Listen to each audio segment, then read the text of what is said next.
Hello, welcome to Gatekeepers. Tonight's edition, January 12th, 2022. My name is Bruce Lombardo, the man behind the hands.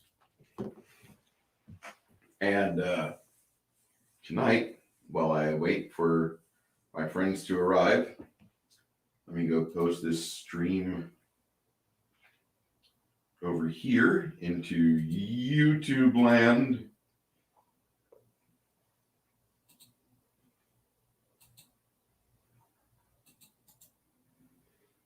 Okay.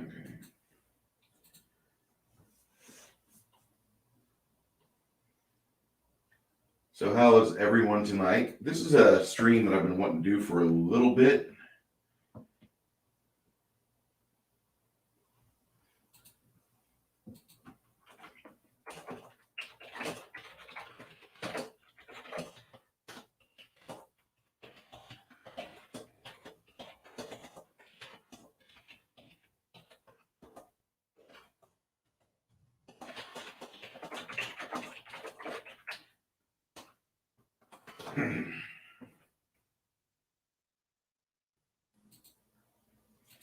I'll delete that one. Okay. And there it is.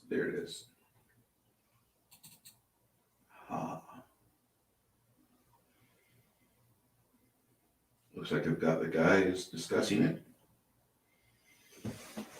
Awesome. Hello, Hungry Ewok.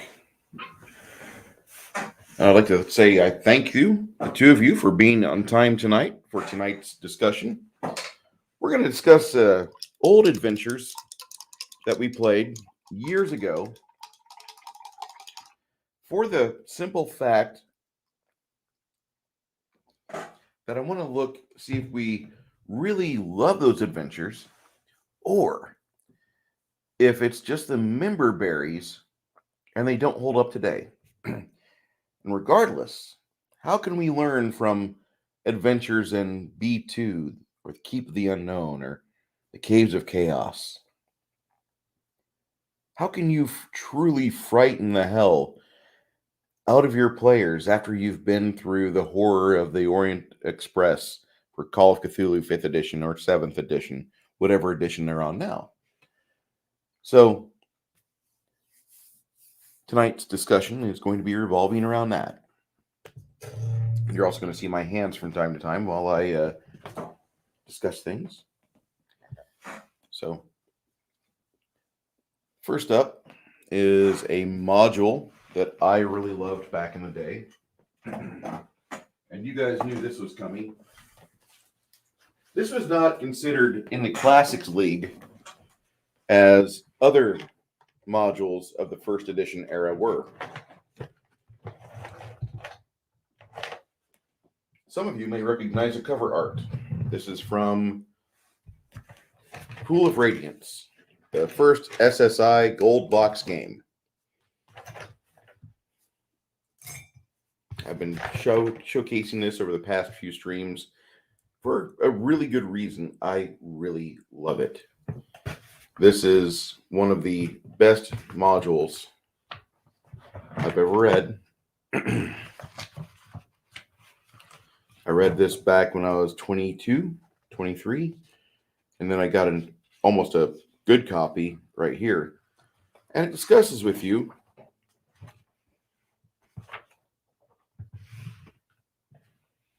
introduction, what happens in Civilized Flan, the reconquest of Sokol Keep.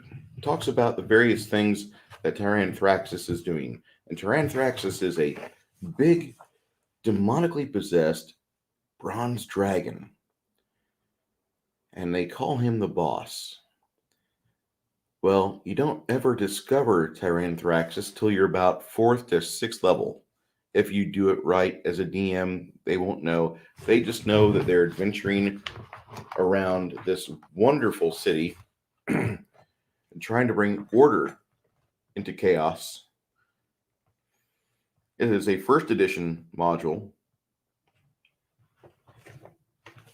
You have the port, Civilized Flan, Kudo's Well, Mentor's Library, well, the slums. after the civilized plan.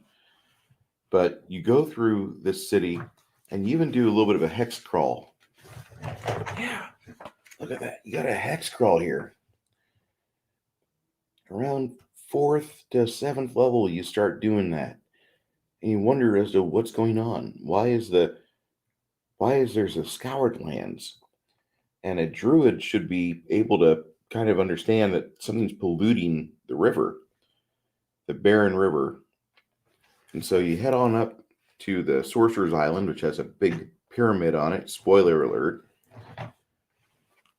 And you do your business there. This module, it was the same background for the official first edition Pool of Radiance game.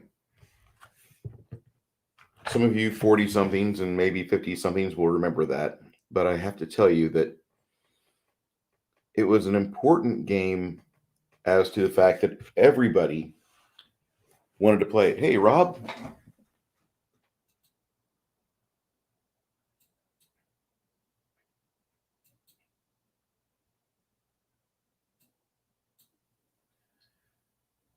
And I'll even post an invite in here, because most of the time, whenever we have a Gatekeeper stream, we don't have players, we have GMs. If you want to pop in and discuss classic adventure modules, and I want to say up to like 2000 is about the cutoff date. What can we learn from this module right here?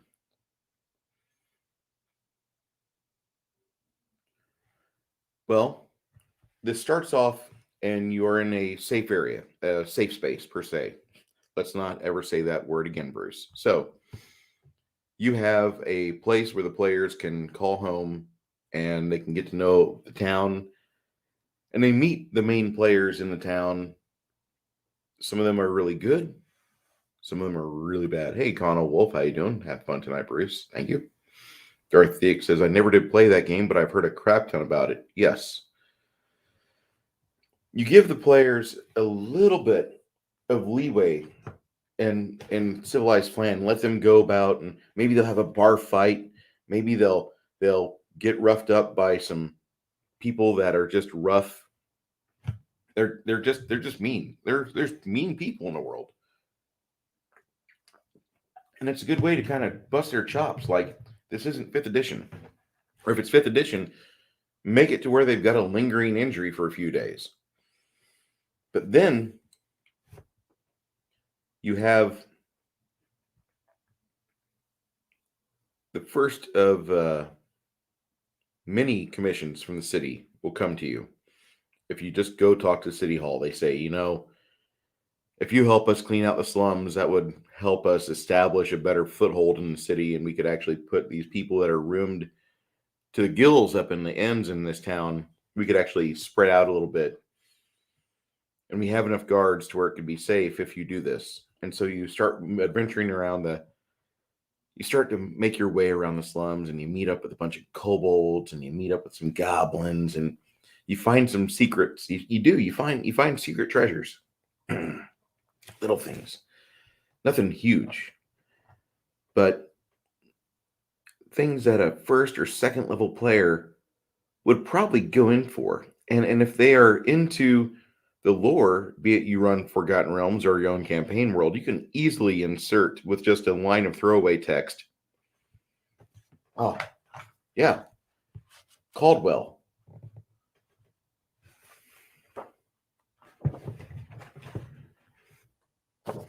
Cover art was Clyde Caldwell. The interior was James Holloway. He still does work, I believe. And Diesel did a lot of the cartography on the inside.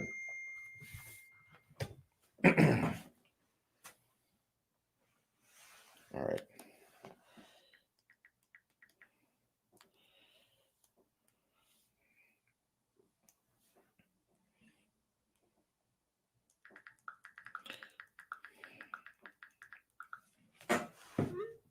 Okay, let me power the phone off. At least mute it. There we go. So,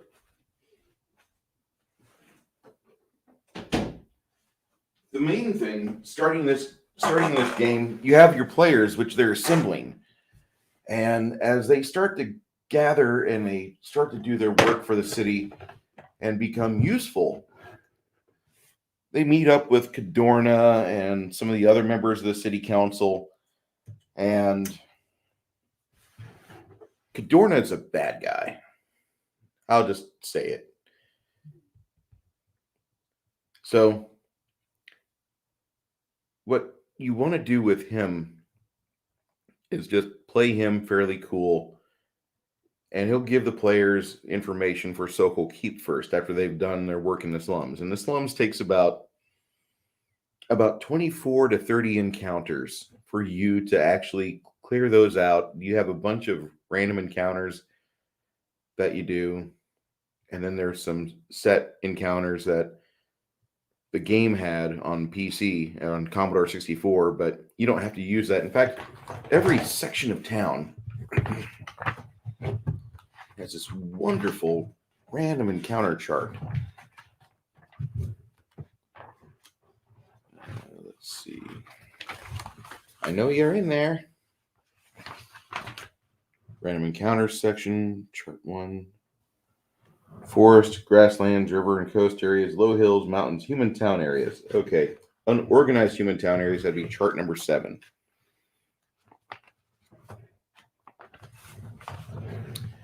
So you roll a die 20, and it tells you refer to chart 10 if it's 3 or less.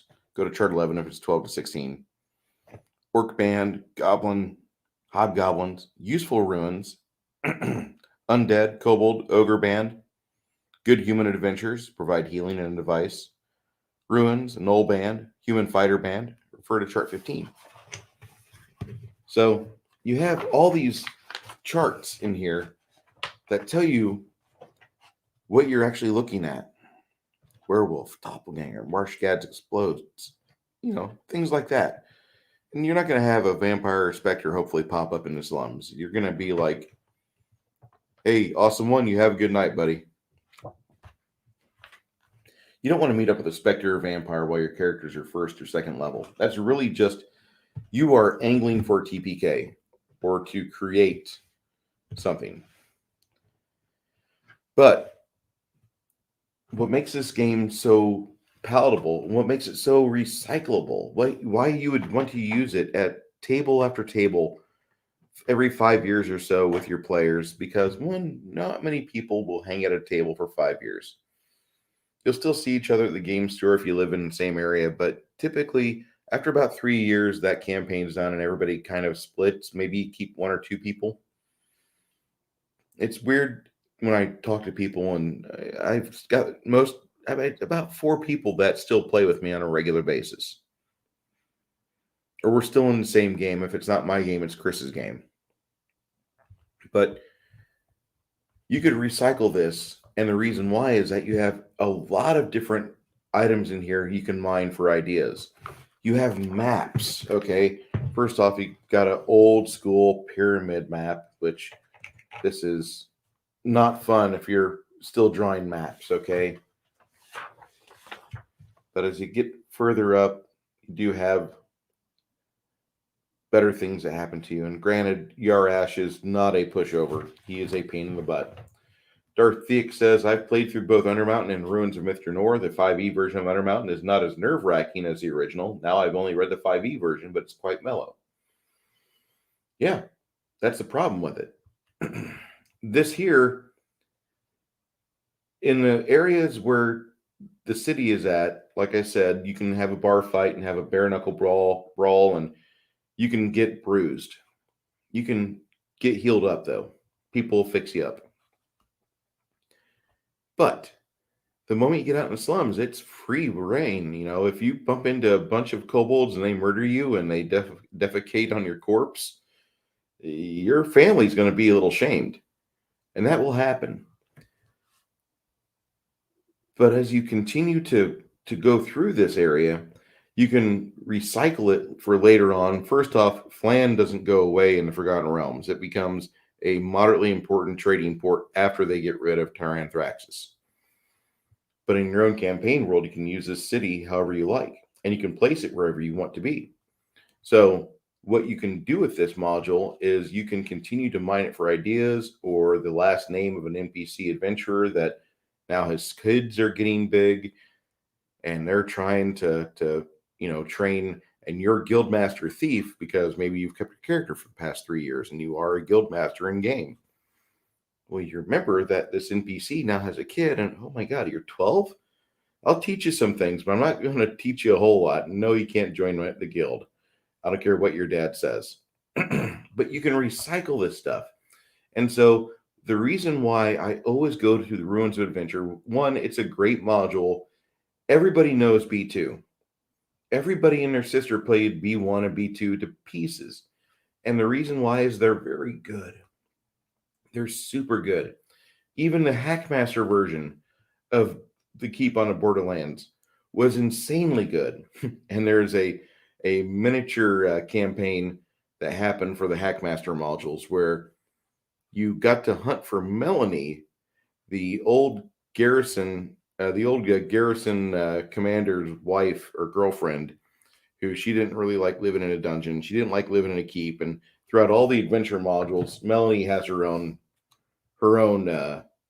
arc, and it's quite humorous. A lot of men will see that, especially young men, that they make a mistake and they get somebody that's not compatible with them.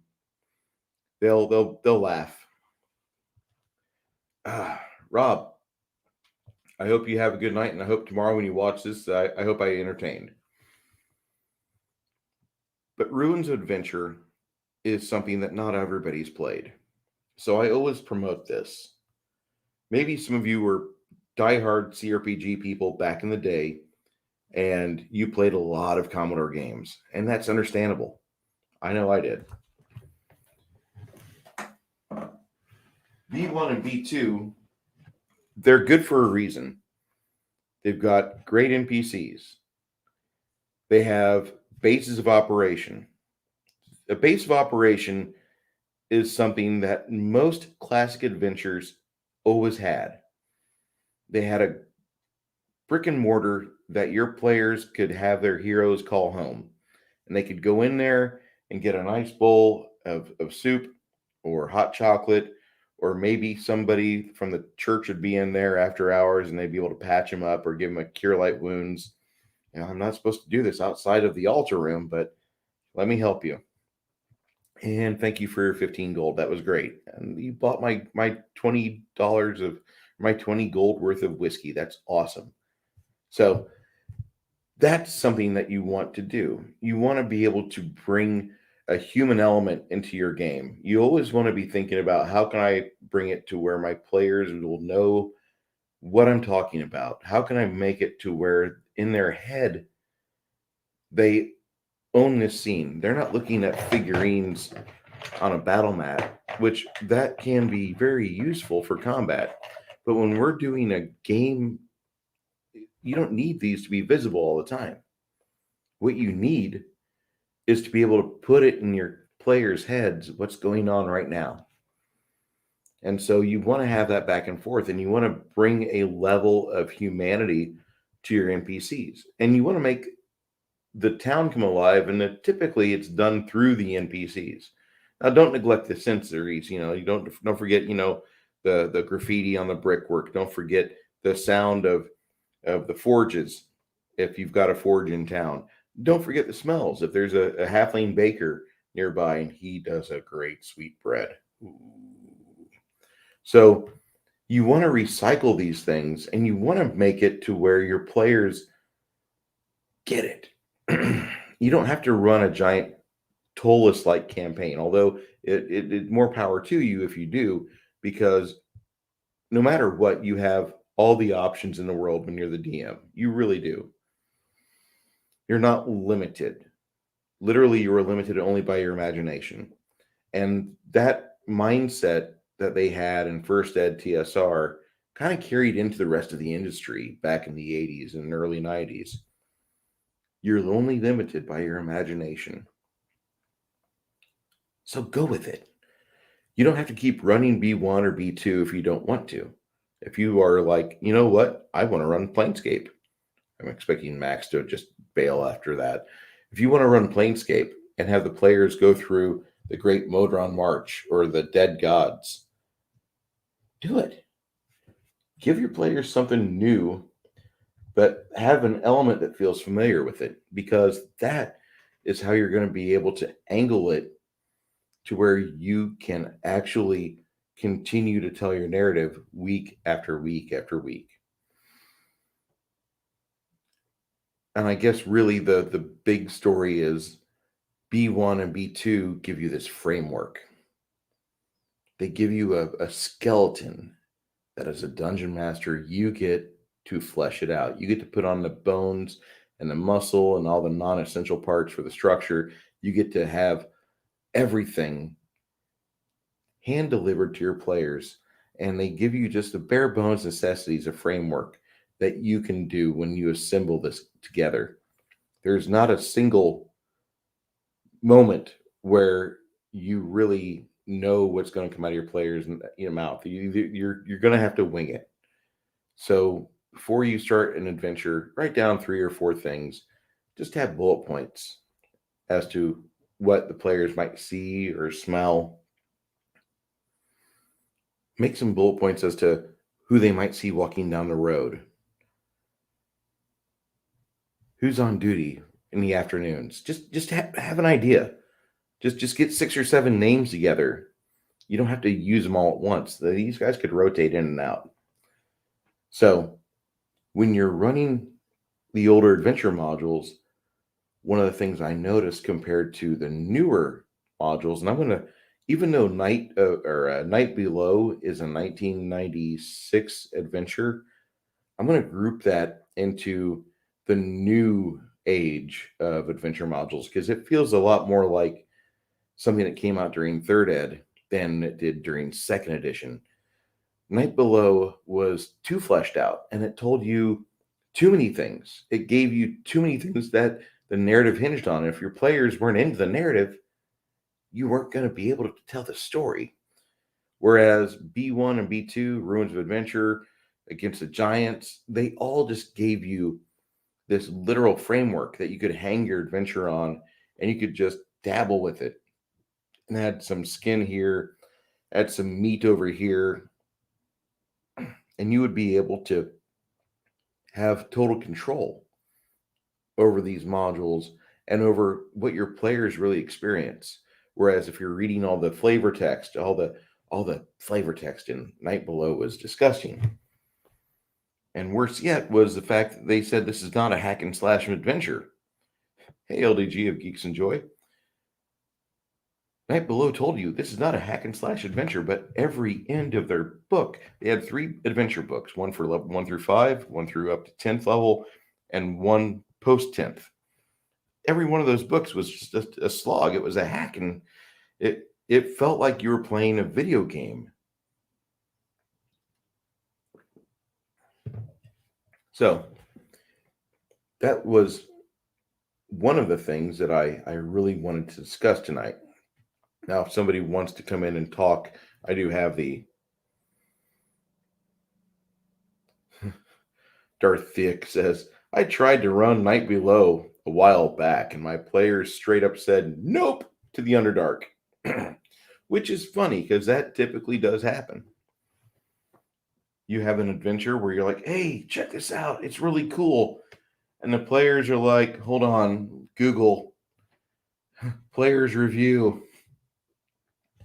TPK DM didn't warn us of, nope, no, I'm good. I don't want to go down into the Underdark and be possible brain food for an illithid. I'm good. I can see where that would happen, Darth Thick.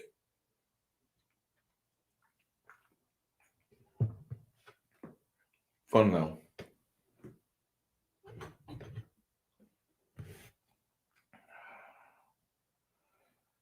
Well, looks like my favorite mug's going to get replaced.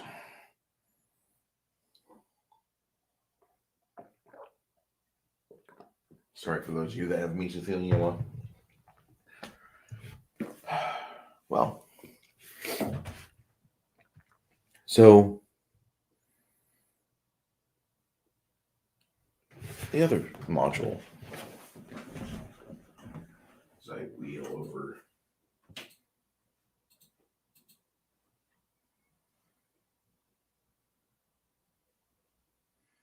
Apparently, I'm sharing my screen. There we go.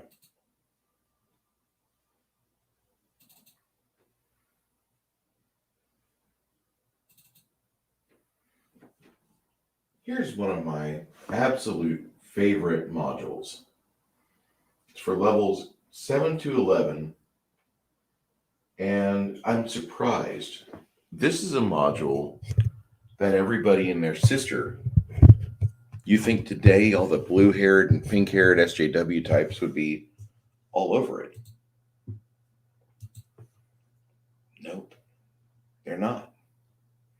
This is Scourge of the Slave Lords. This is a 4-part adventure. Basically, it was set up for tournament play way back in the day.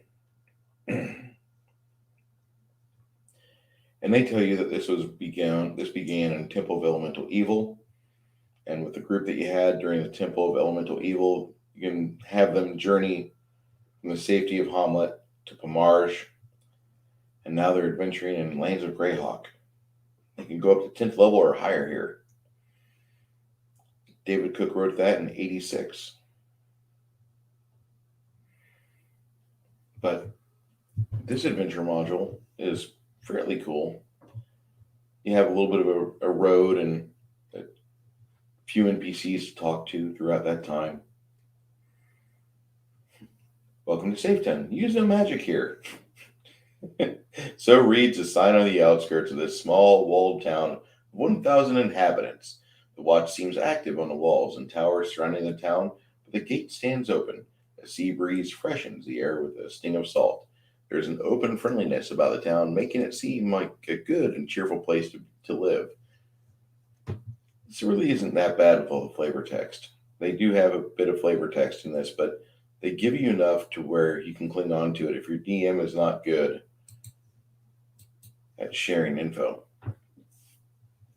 So, Scourge of the Slave Lords is a very good module series where the players will actually go after individuals that are involved with the slave trade. Now, in Greyhawk, it's a little bit different than what you might think, but it is a classic adventure and it has a lot of set pieces. It's not like your atypical other modules that are strictly event based or location and event based. This one here, there is more of an urgency that it just kind of rushes through the adventure. So if you are one of these people that says, well, you have to have a month off to train, well, the players will miss a lot of opportunities to succeed. But Scourge of the Slave Lords and A1 through 4, A1 through 4 is a highly recommended series. It's a classic for a lot of different reasons. One, the narrative is a lot different than what you would find in, say, Against the Giants, Against the Drow, Descent into the Depths of the Earth. It's a lot different narrative than what you have there. You have a few NPCs that make themselves very memorable. And the big thing about that module is just the fact that it felt like you were taking place in a movie. Unlike the other modules I've discussed and highly praised, they have it felt like there's a more scheduled feel to it. When you're a GM and you're reading through the book, you're going to get that feeling. It's almost as urgent as Raiders of the Lost Ark. In fact, I wonder if Dave Zeb Cook actually watched Raiders of the Lost Ark on repeat in the background with his VHS while he was writing that series, because it felt like he was doing something of a nature to where he wrote with John Williams in the background. You could almost hear the music. And that's something that we don't probably do enough. I know I don't. I run games and I host them on the web, so I can't run copyrighted music. I'm sorry about that. But the rest of you, if you're not streaming it, you should use music to help set the mood. Now, I wouldn't use pop music. I would use more classical music, of course, but it does some good to do that because the players will get a feel for the type of theme you're going for. And it'll be easier for them to slip into the boundaries of the character they're trying to play. I was painting this guy and I want him to have really dark eyebrows. I don't know why. So, excuse me a moment. I have to sneeze.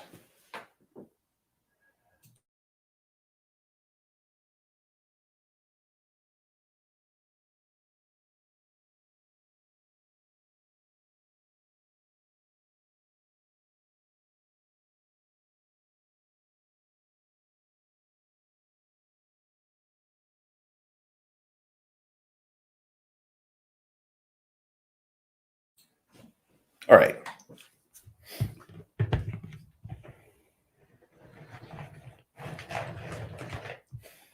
This is a example of a adventure or series of adventures that did not stand up well. Had a good idea. They had some really good ideas in here, but the execution of them was not what I wanted.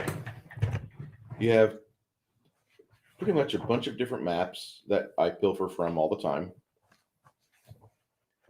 And you have a level range where in the old days, they might say this is for levels 3 to 7. Now they narrowed it down to 5 to 6 because the challenge rating is so important in Pathfinder. Oh no. But where this book really fails is that it is a very bland book. You can make a game really great and you can set it to any generic universe that you so desire. But if there's no lore, if there's no desire for the players to learn about the world they're adventuring in, and there's no way for them to make a mark on the world, it's probably not going to be something they want to delve into. They more than likely are going to look at you and then politely say something like, "Listen, my wife needs me at home." So that's just an example, and that book really fell apart for me on that aspect.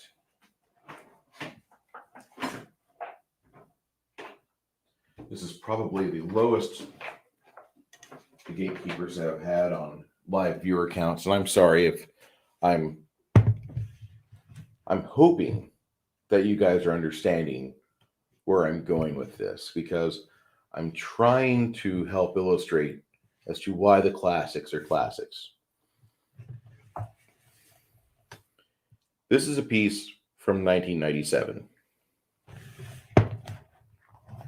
Skip Williams, yeah, I wrote my name on almost all my books back then, and I still do. Skip Williams wrote an amazing epic. He talks about the axe of Dwarvish Lords, one of the best artifacts in all of D&D history. This axe has had so many people want to put it in their games, and before this module came out, I've been in 3 games with this axe in it. Mind you, it is not a pleasant axe to be around, and worse yet, the wielder of the axe eventually becomes a dwarf, a male dwarf. One of the people that gets the axe in this story before the player is able to claim it is a female goblin who is dating a human wizard.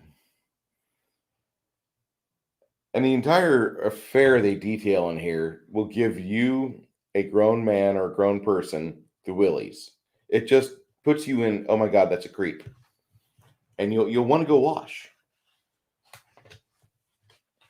Well, you go to a dwarven citadel and they tell you what's going on, and They're being attacked by a giant thing called an aberration, which looks kind of like an ankeg. That was the pictures they used, at least. But the star of this adventure tome, aside from the fact that it's got some devious and wonderful traps in it, is this map book.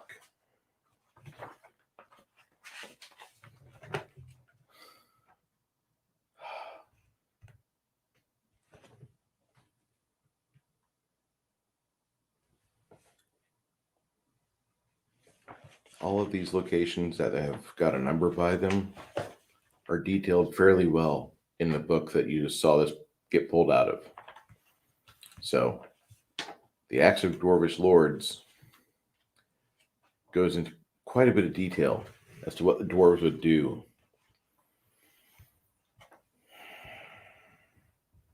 Now, I've never ran this one, but I started to, and I think that's important. Like what Darth Theok had happen, where his players said, nope. That's what happened with me. I started to run this, and the players like, oh God, no. This is the Acts of Dwarvish Lords. No. Had like 3 elves in the party. Yeah, let's find it so we can destroy it. And in that campaign, they actually did get it destroyed.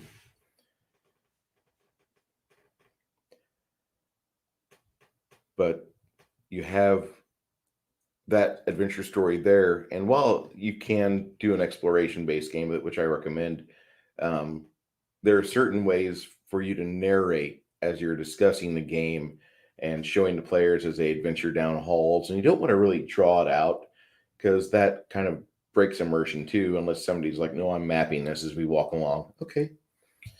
But you want to have your players mapping everything as best as they can. And they're in a dwarven citadel.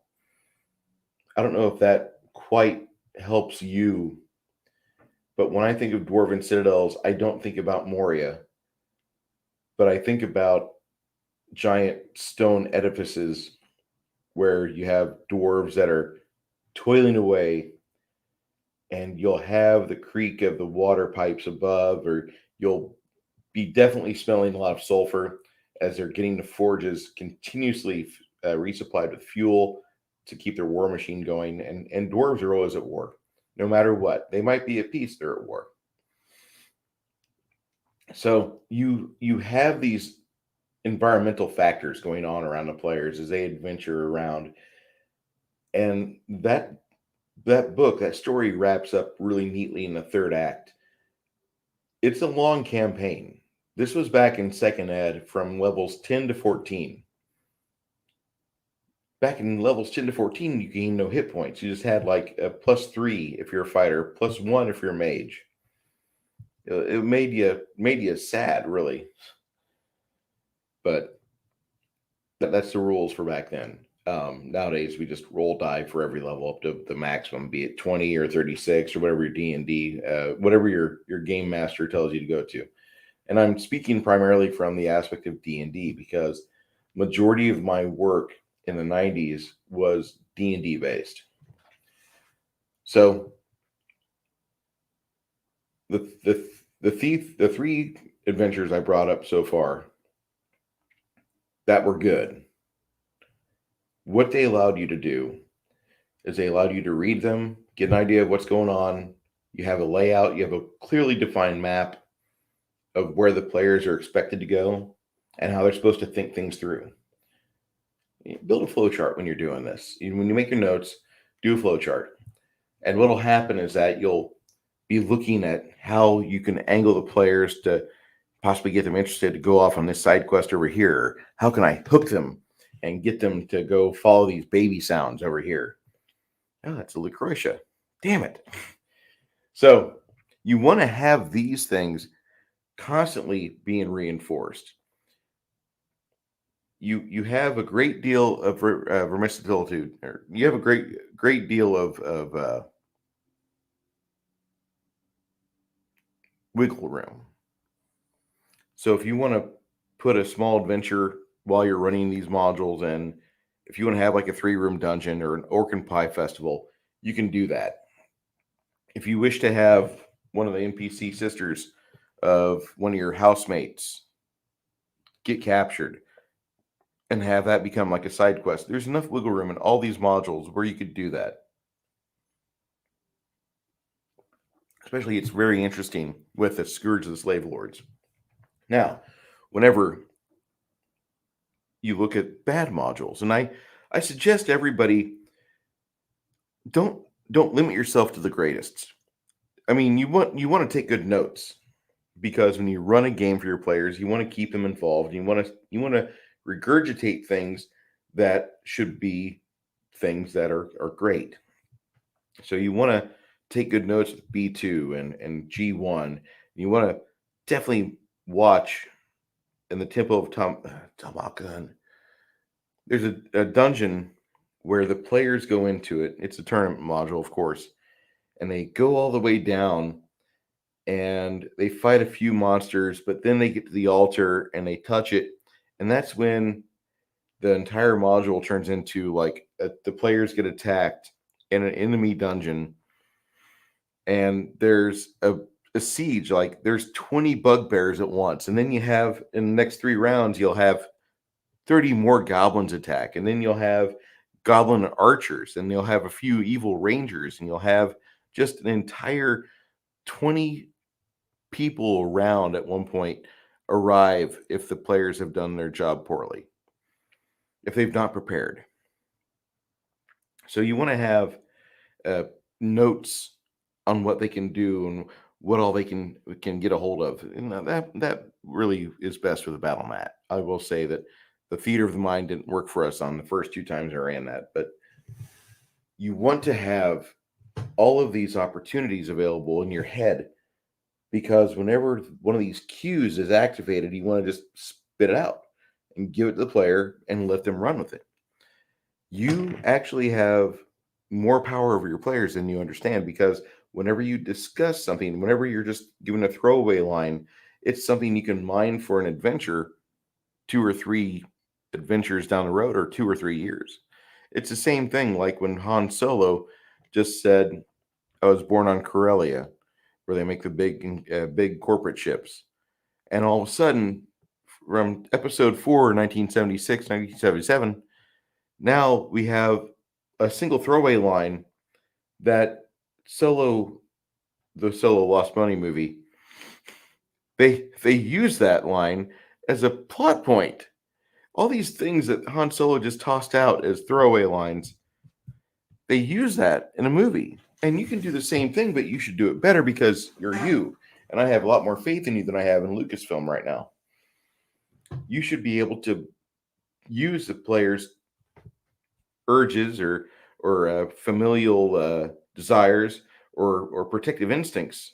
You should be able to use those in game to help put them in a situation where they are helping others avert evil or avert certain doom. You want to do that. Give them a chance to shine. And all of these modules have an opportunity to shine. There's a way to shine in each and every one of the set pieces for Flan. In the Keep on the Borderlands, there are more than enough opportunities for you to run your players into a situation where they will eagerly get into it because of possibly getting some perceived reward in the future. Or maybe, it's a cute girl that got kidnapped by bandits. Who knows? If you decide during the middle of B2 that you also want to run a version of Space Hunter Adventures in Forbidden Zone, and you want to have a moment where the players have a chance to rescue 3 beautiful princesses from the clutches of the bugbears or hobgoblin corporate, if you want the players to do that, there's nothing stopping you from doing it. And there's so much wiggle room in these adventure modules that I list and I mention and I regurgitate that there's no reason why you shouldn't do something like that. Make it personal for your table. Make it to where the players realize that, yeah, he's got a book that he refers to, but he's actually crafting our story.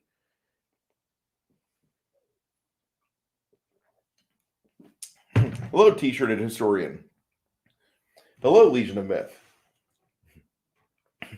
Legion of Myth, T-shirted historian. If you gentlemen want to discuss things, tonight's topic of discussion Nice topic of discussion is classic adventures and why they stand up so well today, and how can we make it to where we can actually use them at our tables now? And you don't have to be running 5e or Pathfinder 2e, whatever game you're running. How can you borrow off the greatness of the past to make your table shine this weekend or tomorrow night? And I'm trying to discuss that with people, and I think I'm doing a very good job. And Apollo Patriot, God damn it, I miss this. I miss seeing this all the damn time. Blue Twilight women are my favorite. I say the Blue Twilight women are my favorite. So, T-shirted historian has decided to join. Hey everybody, welcome, T-shirted historian. Hello. Hey, how are you doing, Bruce? Pretty good. How have you been, sir? Oh, just working. Thought I had the coof earlier this week, but test came out negative, so I guess it was just winter cold or something. That possibly could be it. I mean, Omicron has many forms apparently. Yeah, but I think it's gonna devolve more or less into a non-lethal or a mostly non-lethal form. That's what viruses do. They rarely ever get stronger over time. They usually get less potent and more transmissible. I'm not a doctor.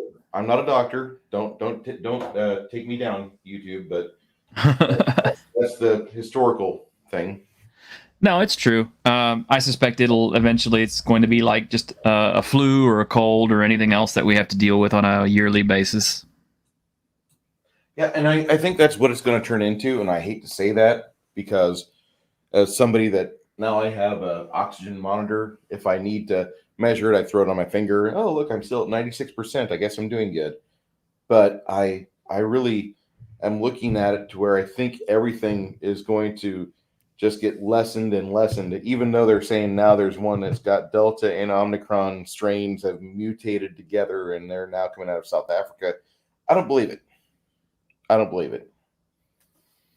don't have any reason to doubt it just because, viruses do weird things. But at the same time, it's kind of like I said, yeah, whatever is out there is going to be bad. But, the viruses that survive and still exist are the ones that don't kill off the hosts and are easily transmissible. So, historically been the way it goes. Yeah, and it may take many generations of a viral life cycle to achieve that, particular state, but it'll happen. I mean, give it about another 4 years, maybe. I think, and it'll just be a seasonal crap that we deal with. And hopefully, it won't kill so many people. Yeah. No matter what, I mean, we can try to put protective shields over Gilbert Godfrey, but at some point he is going to die. And I hate to say that, and I'm sad to think that, but we just lost Bob Saget, America's dad, this past weekend, and that was just not what I was expecting at all. Well, I was pretty upset about, Betty White leaving us just before her 100th birthday, but who I am very, very thankful is still around? Who? James Earl Jones. Yeah, he's excelled at this, and he's really doing well. He's healthy. Yeah, I know, and you wouldn't think it, but he's still going. So may he go for many more years to come. I'm into that. I'll drink to that. What games in the past have you ran? Oh Lord, let's see. Obviously, every single edition of D&D except Fourth. I've played Fourth, but I haven't run it. Okay. Probably at least 5 or 6 variants of OSR, including some kind of homebrews. Played in Shadowrun, Twilight 2000, Dark Conspiracy, Cyberpunk, Shadowrun. Did I already say that? I think I did. But 2 different forms of Shadowrun. Just Second is vastly different than Fourth. Yeah. And Warhammer. No, it's first edition, I believe. The FRP? Yeah. Okay. Just a lot of games. I mean, vampire, werewolf, mage, you know, you name it. It's if it if it came out, there's a decent chance that I probably played it. It sounds like you're a well-rounded gamer. Well, I am a grognard, so. I wouldn't have guessed it by the sound of your voice. You sound like a young man. Well, I'm going to be 49 this year, so. Wow, you actually eclipsed me on that. I didn't. I thought you were in your 30s. Nope, I just have a young mind. Cheers to that. Now you've played Earth Dawn. I have to ask you, which version is your favorite? Which edition?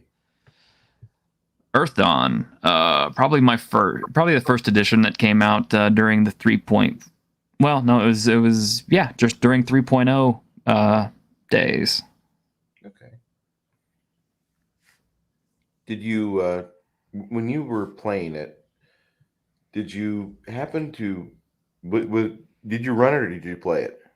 I played. Okay. Did the DM use a published module, or were they using one off their own accord, of their own device? I believe they were doing some homebrew because it's at that time. You remember the 3.0 OGL was brand new. Yes. And at the time I was working at a game store, so we had tons and tons and tons of different third-party material that was on the shelf, just ready to integrate, steal from, slap together, or whatever you want to call it, with your 3.5 or 3.0 D&D games, including some pretty unique ones that I kind of miss. I thought they were pretty sweet. Like I've got like Dragon Mech up on the shelf. I've got Star. Was it Dragon Star? Yeah, Dragon Star. I remember that. Yeah, and quite a few Mongoose products. And on my Tuesday show, my associate Grim, my co-host, he has actually written a few things for Mongoose back in that era. I would have never. I'm sorry. I wasn't even aware of that. Mm-hmm. I mean, I don't know everybody's bibliographies and such. I just know some of the recent stuff Grim's done. Yeah. He's talented. Yeah, he is. He's really good. I'm very lucky to have him as a co-host and a friend. How much of a time difference do you two have? Well, he's over in England, and I'm over in Texas, so it's about a 5-hour time difference. Yeah, that's kind of what I figured. I'm in San Antonio as well. So good old San Antonio, yeah. It's about a 5-hour drive from where I'm at. You're over in Beaumont? Not quite. Okay. Not quite, but kind of in that stone's throw distance. I give you a hint. I'm about an hour away from Cross Plains, and visited there many times. It's kind of weird. Before 2011, I lived in Illinois, and Illinois has a bunch of mediocre-sized towns, 11, 12,000, maybe 20,000 people here, and you have a lot of internet that at that time was just then converting over to cable or to faster. Mm-hmm. When I moved down to Texas in 2011, about 2012, they started putting the towers up in towns that size, and between those towns, along the highways and interstates. Hey, biggest geekus. And so broadband really got a hold of things, and I kind of marvel how, if you live in a smaller town, just how much connectivity you still have, how much influence potentially you can have and reach out and talk to people. The reason why I was asking about your experiences with Earth Dawn or any game, was there ever a particular module that you really enjoyed? And you might have played it first, and then you bought it as a GM, or I want to GM this module with another group. Was there ever a module that you found that you just had to have because when you ran it, you knew that your table would just be absolutely ecstatic? They would want you to run that module for just a little bit longer, a few more levels. Is there one that pops up in your head? There was two actually, and they're both old. The first one was Ravenloft, and the sequel, House on Griffin Hill, which I actually own pretty much every single piece of Ravenloft. Setting and book and source and module and everything else from the box set era on back, and even all the way up to the 3.0 and 3.5 versions of Ravenloft. And sadly, even the 5th edition ones, but the less said about 5th edition Ravenloft, the better. I'm pretty certain that while 5th edition doesn't wow everybody, I'm thinking that the Ravenloft can be salvaged, because you can write in your Ravenloft book, this person has blue hair, this person, he, her, has this about their character, and as a DM, you don't have to read that. You don't have to read their garbage, whatever. You just have to set the scene and get the players to interact with the said NPC, and maybe have a few die challenges so the players can socially interact with them a little more, or maybe they have to do a bargaining. So, okay, flex your charisma, whatever it might be, but you don't have to read the garbage. Mm-hmm. And so the thing is that it really, the game, as much as the big corporations like Paizo and WizKids and Wizards of the Coast, as much as they are out there proselytizing, we need to become woke, we need to become globalists, here's the adventure module, and make sure you read all the flavor text. You don't have to read all the flavor text. You don't have to give any shine to that whatsoever. You can just have the scene as it would play out in a normal world without wokeness, and you can completely go into whatever you want to. If you have people that really get off on tentacles and hentai, you can run a D&D module, and you can say, this type of woman looks like she would worship Zinch in a Warhammer world. And, oh, really? And they would, your players would be like, hey, we're going to hang out with this chick after this scene, okay? Sure.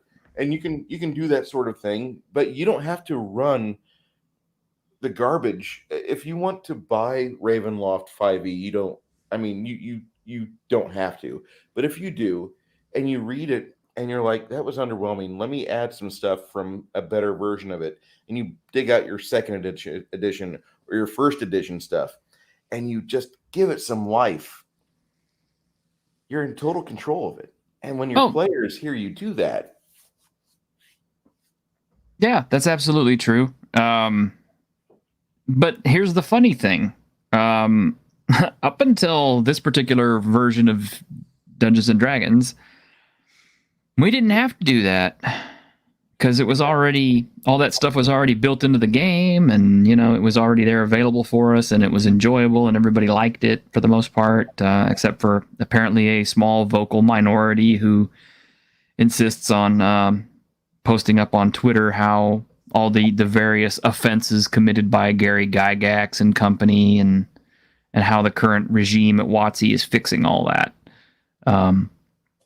And the thing is rather than just allow things to come out and, kind of cater to the larger player base, they prefer to, cater to the smaller fan base, which apparently are, people who enjoy Critical Role, but probably have never picked up a dice in their entire life, but who have loud Twitter presences and, are willing to let them know about their problems because they think they have some kind of stake or say in the game just because they're fans of Critical Role.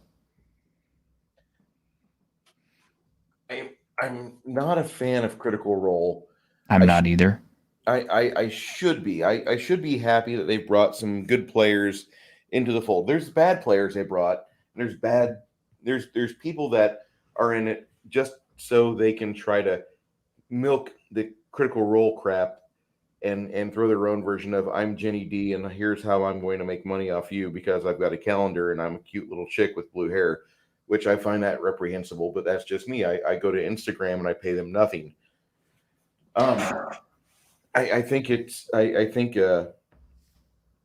over the course of like the next 5 or 10 years, you're going to find people that they're not even going to mention Critical Role because they've gotten away from it because they said I got into it because of Critical Role. And then I discovered what the gaming was actually like. And I decided that I really like that better than you have these experiences that are not so pretty. They're not so scripted.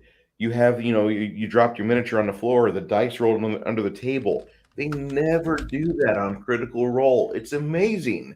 it's crazy. And Yeah. and everybody there is a professional voice actor. They don't sound like Bob, the watch salesman or the watch repair guy at Kmart. These people are people with like deep baritone voices, and they tell you things, and you think like, my God, he's got a perfect 10-inch part in his hair. That'll never happen at my table. We're all fat and old, and some of us shave our head, and the others don't need to. Exactly. And people need to remember that Critical Role is a carefully curated product. It's not just a group of friends getting together to play D&D. It is a $1 million, well, what is it, $9 million business with professional voice actors, a set, full camera, and lighting and everything else. And now and people are always really quick to point out to me, well, if you saw their very first campaign, it wasn't anywhere near as polished. And I'm kind of like, okay, I can accept that to some degree. Maybe their first couple of game sessions weren't as polished as it is now, but all those guys are using cues that are set up for them to, deliver certain lines of dialogue or certain actions in the party. I mean, you don't get games that are this perfect spontaneously. No. This shit it's programmed to some degree, and the sooner people will. Well, actually, the funny thing is, okay, this particular season, third season, they have pre-recorded all of the episodes and they're just broadcasting them. And I think people are starting to see for themselves that, yeah, this was not a spontaneous group of friends who just got together and decided to have a D&D game and then make money off of it. This is, a business. And he knew what he was doing. He obviously had experienced some success in other locations, and whatever plan he had, I'm sure that Matt Mercer is rather excited because it keeps on getting larger, and that's great for him. I'm not upset that he made $9 million. I think that's wonderful. Yeah. And I really hope that somebody with real business acumen will come along and be like, you have some good ideas. Some of your approaches could use fine-tuning. And if they could lessen the political theater that's going on in the background and you see on the Twitter posts and social media, I think you'd see more people go towards Critical Role that are from the middle and from the center right. You'd see that happening more. Now, granted, Twitter's already in love with this, and it would possibly alienate them. But the more people get on Twitter and bitch about something, bad press is still press. And I think you would actually see Critical Role get larger. That's just my own personal opinion. Yeah, maybe it'll branch out. Certainly, it is a format that a lot of other people are trying to imitate out on YouTube and other things with varying degrees of success. As a matter of fact, this being Wednesday night, right now, my co-host Grim is running a 5th edition game over on Minivids for a group called tabletopless.org.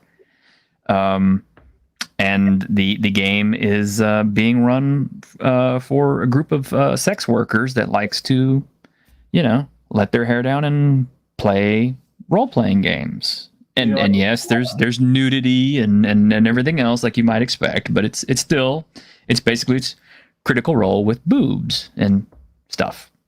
I'm pretty okay with that. I think most people of legal age are, and even those that aren't, they're still like, okay, if they want to do that, that's fine. That's fine, as long as it's curated to where like you don't have little kids tuning in and, Mommy, can I get your credit card? I gotta see big ass Lil. No. It's all quietly, tucked away over on mini-vids. You can go check it out if you want to sometime. It's on Wednesday nights, and I'm not shilling, but I mean he is my friend, and I am pointing it out. But in the private chat, I'll post it up here. Oh, sure. Their show's going right now. Okay.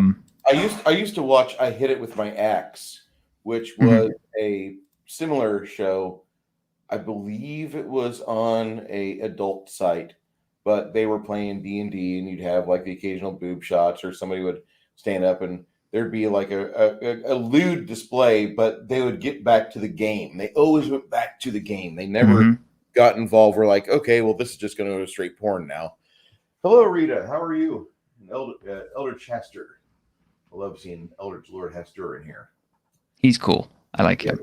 Yes. But the thing is, I've talked to Grim about the show, and he assures me, he says, yeah, it's a game, but it is also a show, because they have certain things worked out ahead of time for where the party is supposed to go, or certain cues about where they're supposed to be, et cetera, et cetera. I mean, for the most part, the players, the girls are spontaneous, and of course, the game sort of changes depending on the tippers. If you check it out, you'll see what I'm talking about. But I already know. Yeah, but yeah, it's a money making enterprise, just like Critical Role. And the thing is, I don't dislike Matt Mercer for what he did as far as bringing that show out. I think it was great. I'm glad that it brought more people to the role playing game.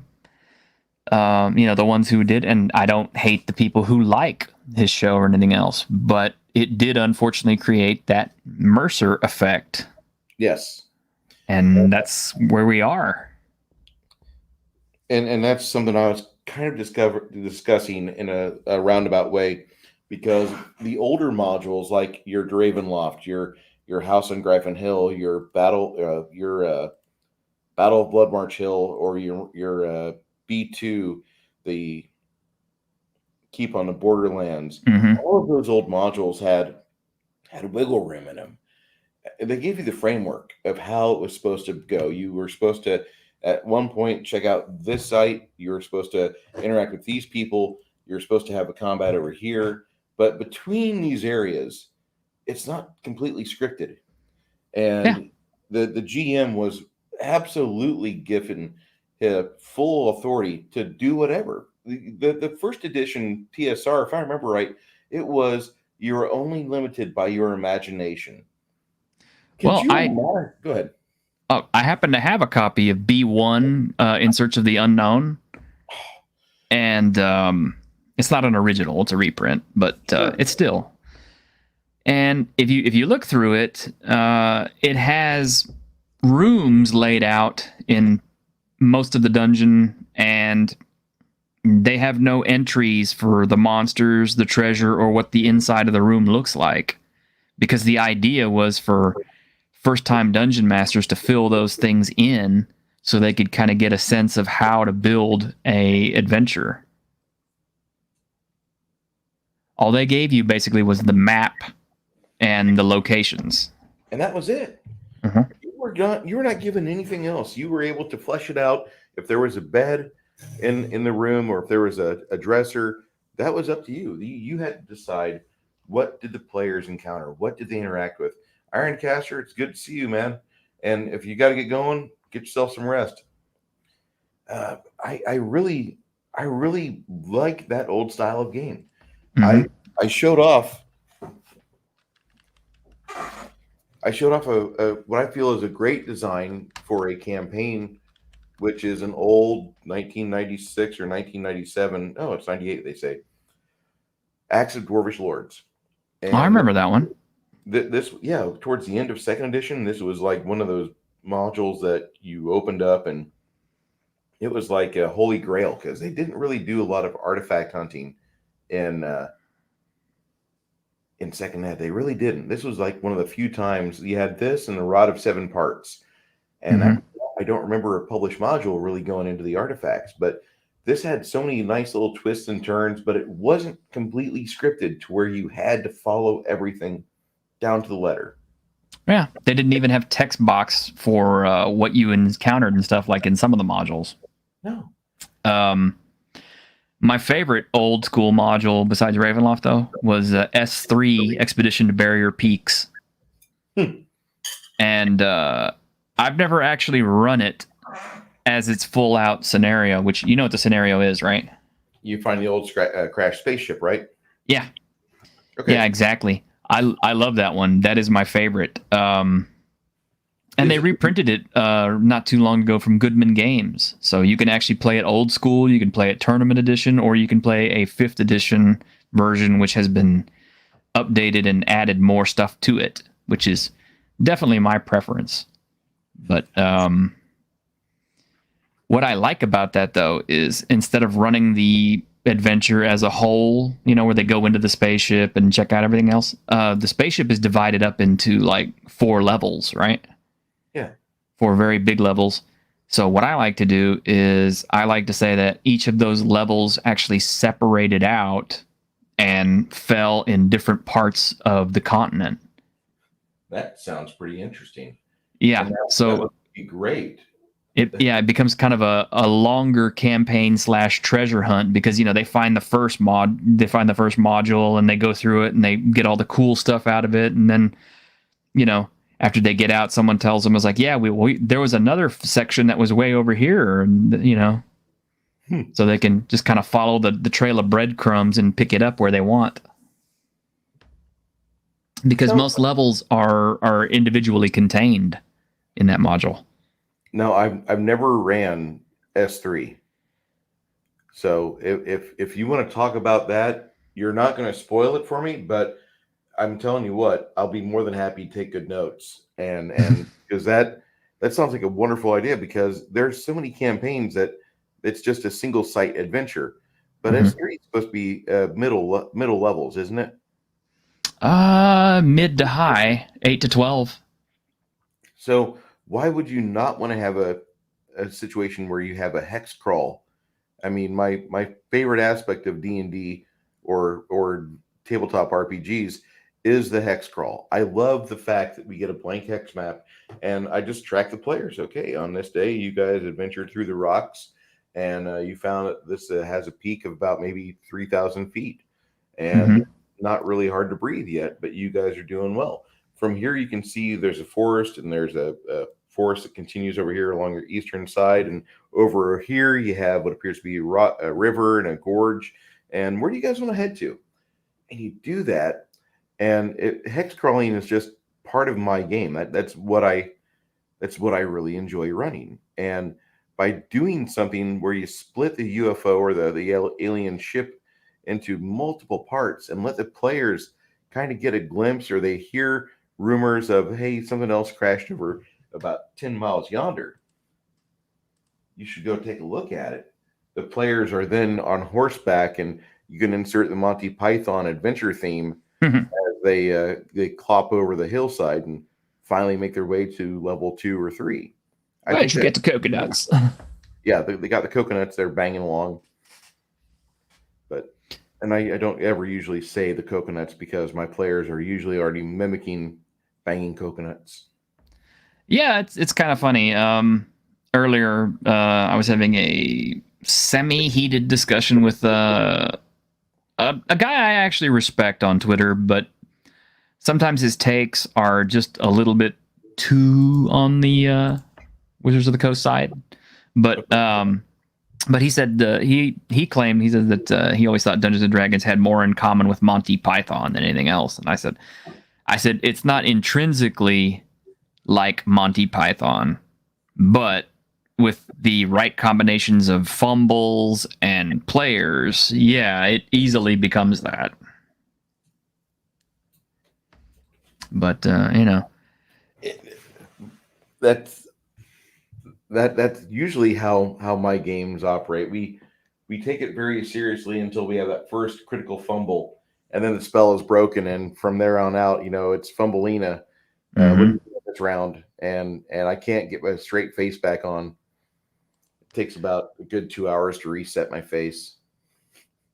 Yeah, well, I mean, it's like, this is a hot take, but I will say this. I have had way more fun in games, both as GM and as player, from players fumbling than critting. Okay, because I mean, like, a crit is, okay, you kill something. Or you succeed at something so far beyond your wildest dreams that, it was incredible. That's nice. But it's mostly forgettable. There are a few exceptions, and I'll definitely name them, but the fumbles, man, those things are super memorable. I mean, when you have a near TPK, or even the bad guys fumbling all over the place, it can really be fun, and you'll remember those things. And our fumble charts have been customized over the years and years that we've been playing. So we have all kinds of crazy stuff, like accidentally tripped over invisible undead turtle, and slipped and fell, and threw your sword 30 feet this way, or, stuff like that. Or, opponent thinks you are the most awesome warrior in existence as you do every single one of your attacks, completely missing him, but it looks so cool that he is actually stunned and will not fight back for 1 minute. However, you cannot hit him either. I've had that happen. I've had that happen more often in the past 6 or 7 months, where I do my round of attacks on a player character, and yeah, well, he looks like he's having a spasm right now. Maybe come back later. If he's in a motorized wheelchair, please, someone turn off the wheelchair and then turn it back on again. See if we can reset this guy. But yeah, I've had more times where I've done my attacks and it's a 3 or less on the die. I don't know what is going on with my dice, but that happens more often than not. We have a fumble on our chart where you throw your weapon at your opponent and it ricochets off their armor or weapon and bounces back into your own hand, and it looks really cool and your opponent is extremely impressed. However, you take damage from catching your weapon the wrong way. So, I mean, imagine, if you will, this guy's, flipping a sword around, swings it, and then he throws it at the opponent. It bounces off of them, and then he catches it, but he catches it by the blade, and he just sits there looking cool for a minute with blood dripping down his arm.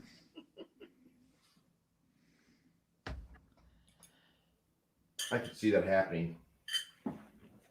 And our spell fumbles are hilarious. We actually have one particular fumble that I fondly remember that was called the Sahara Forest. Somebody threw a fireball. It critted at 6 times normal power. So, needless to say, that's also 6 times the area of effect as well as the damage. And, fireball starts out at 6 dice. For sorcerers. For wizards, it's 5. Yeah. My bad. Well, he was a wizard. And he was a 10th level wizard when this happened. So, yeah, you're talking a 60 dice fireball that was 6 times a 30 foot radius? So from 30 foot radius to, is that a 180 foot radius now, or is that just a 90 foot radius, but you now going up 45 feet to another 90 feet? Yeah, it becomes a 180 foot radius or a 360 foot diameter fireball it's dropping 60 dice worth of damage. Have fun. It almost resulted in a TPK. There was definitely a giant scorched mark that was left of the forest in that area because, of course, the trees didn't survive that. That that would be one of those epic moments that I would probably want to clip that and make that into a small video. Yeah. It was definitely one of those holy shit moments that you won't see very often. Now, do you have your own chart? You said, do you guys have that published somewhere? Darth Theik is inquiring. No, we don't have that published. That's kind of a closely kept secret by the GM who runs for our regular games.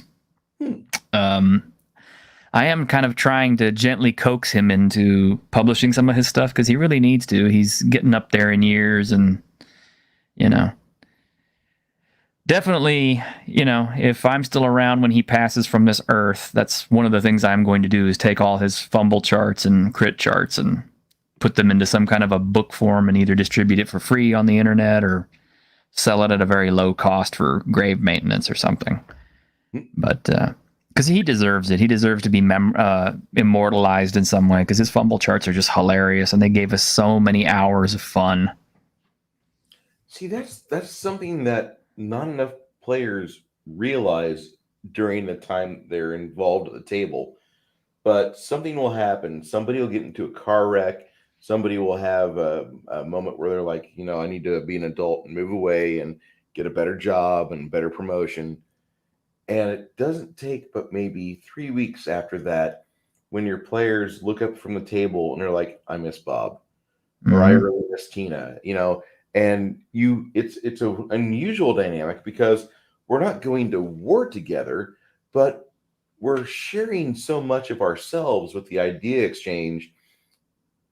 We really get to know each other at the table much better than, say, just casual friends or guys that work at the same job but not exactly together of some sort. So you really, the good friends that you meet at the table, you want to try to keep in touch with them. You want to try to stay on top. Hey, what's going on over here? And I've been blessed. I've not had to bury one of my players since 1998, and that still stings quite a bit. But I've had a really good table, and since 2014, I've been in San Antonio, and these people have lasted. I've got 4 at the same table right now, and then I've got some others that mingle in and out because wife or honeydew list. But I feel blessed because I know people that around the year 10, they start like having parts of their table fall off, like somebody needs to move away, or the tragic one where somebody gets killed or they die in a car wreck or something like that. And that's not something that you want to deal with, but everybody's going to have to deal with that at some point. And you need to impress upon your players, upon the people at the table. If you're really having fun with these guys, we can become friends more than just at the table. We can have a gift exchange or hang out. We can go to the movies. We can do things. We can go to a picnic, or hey, let's go meet at the Chinese place we always order for delivery from. Come on, let's go. We can do that, and you always want to do that. Hey, memes of destruction. I understand. He says, "Hey guys, what's going on?" And he rolls to hide the pain, and he waves at us. Hopefully, he doesn't leave, but I understand if you've got things to do. But he's always coming in and out of my streams. He's a very, very good gamer. He's also a big fan of Naruto and a lot of popular anime. He's memes is actually on a Saitama exercise plan where he runs basically 10 kilometers a day, 100 push-ups, 100 sit-ups. Oh, Saitama. Yeah, the Saitama exercise plan. Yeah. Yeah, he's on that, and his transformation is fucking phenomenal. He's really done it. He's actually got the shoulders that he's supposed to have. He's got the manly chest. He's got he had the weight loss. You can definitely tell the tone is there. So it looks good, and like, holy shit, the Saitama is actually a legitimate workout plan. And so he's displaying that. He's actually on Instagram as the memes of destruction, and you can follow that every day. I fucking envy the guy because I've got the push-ups down. I can do like 50 push-ups right now. But man, the rest of it, the running, I had Coof earlier this year or last year, and it whipped my ass. Mm-hmm. So I'm trying to get my lungs back, and it's not an easy process. No, it's not. I would have difficulty with some of those things too because I've got a torn rotator cuff, and it just hurts like hell to get my shoulder in certain positions. And actually, one rotator cuff is torn for sure, and it's going to need surgery. And the other one is also not in great shape. So I have no idea why. What brought on this magical shoulder affliction for me, but it's definitely affecting a lot of my exercise and stuff because I can't do my martial arts or anything with it, Now, or at least certain moves. the author of a book, Pushing Yourself to Power, he claims in the book that he had shoulder pain for many years. And then he discovered this thing called the Hindu squat thrust and the Hindu push-up, which basically is the dive bomber style push-up. And he started doing that, and he self-rehabilitated it with his doctor's help. Now, I don't know how badly blown out your rotator cuff is, but you may want to talk to your doctor about that and see if you could actually complete just one or maybe up to 10 of them, because that is a hell of an exercise. I imagine so.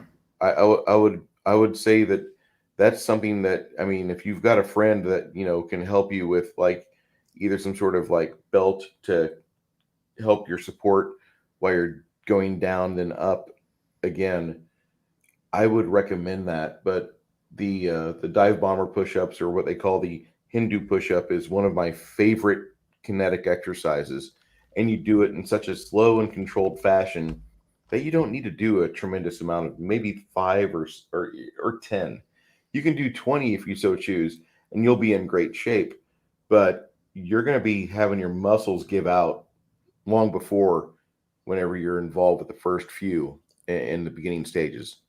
Well, that Hindu push-up looks really similar to some yoga poses that I'm familiar with, like downward facing dog.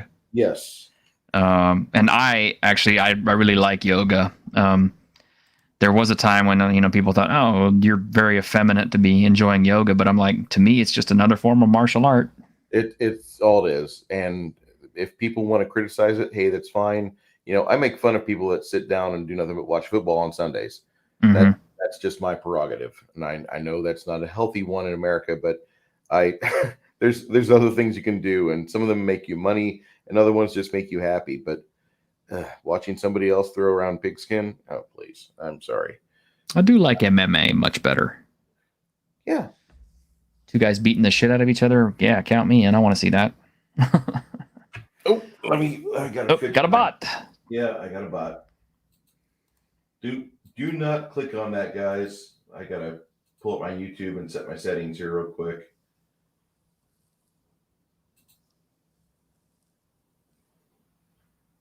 Settings, no. I forgot where the settings are at on here, so just give me a moment. YouTube channel, advanced settings. Nope.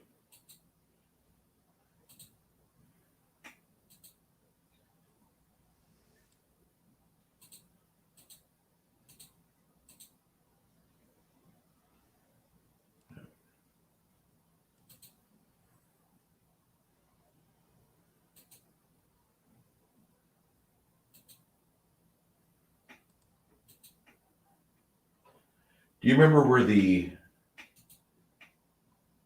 subscriber mode is on here? Me, myself? Yeah. Let me Google that real quick.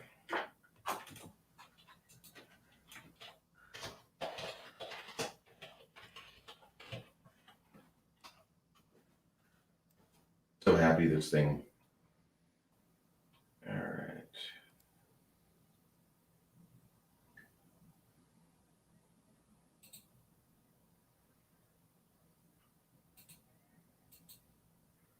Moderate live chat.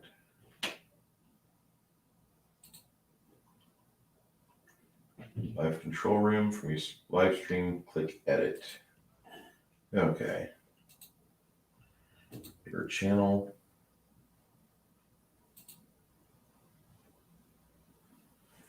I'm sorry about this. No problem. You got to take care of business. You don't have a mod, so. No.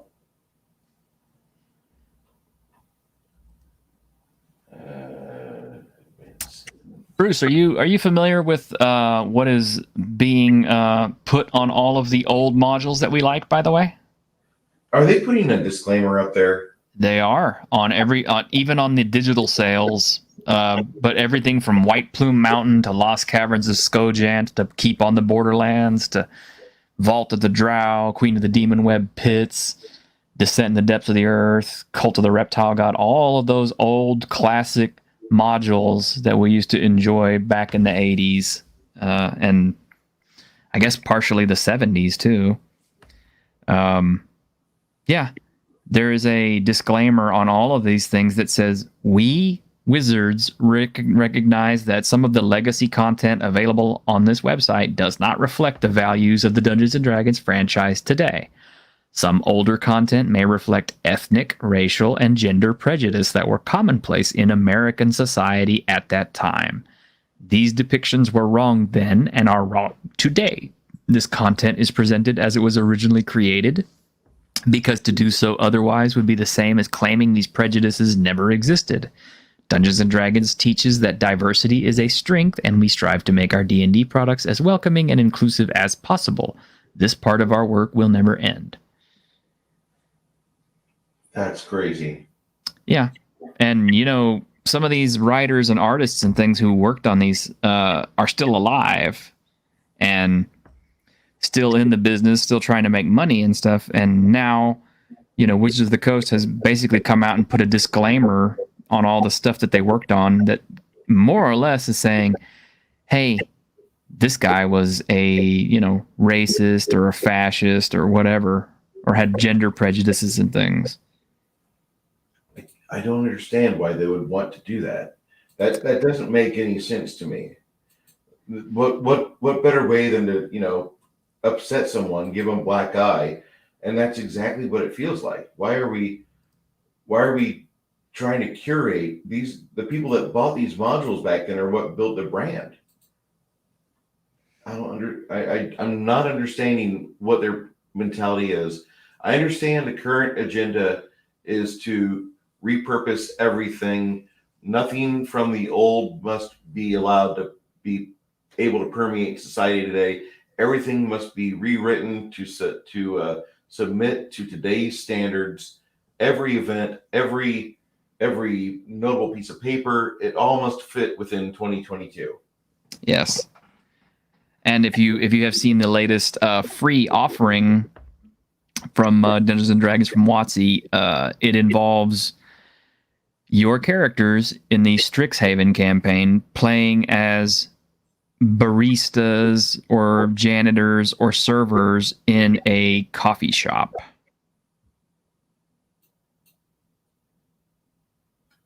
Part of me wants to have my eyes twitch. It's absolutely true. I may be able to grab it and link it to you if you want to, because it's trending right now.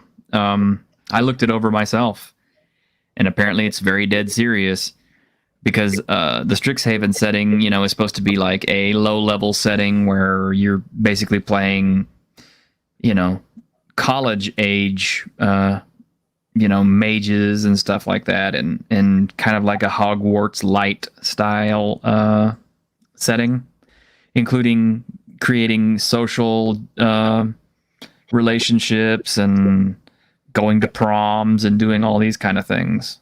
Well, apparently, yeah, they're also including the work at a menial job phase of going to university by introducing this little coffee shop thing.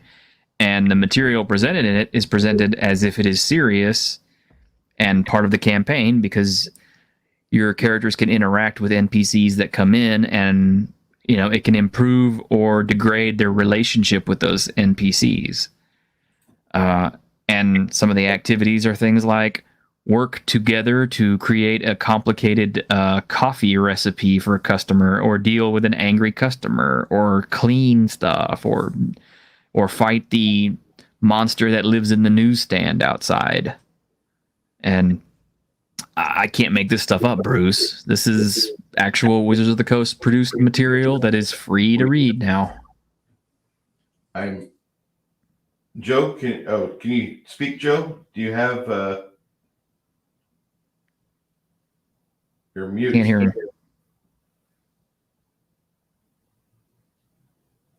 I don't know why, but he's mute. I can't hear Joe. Me either.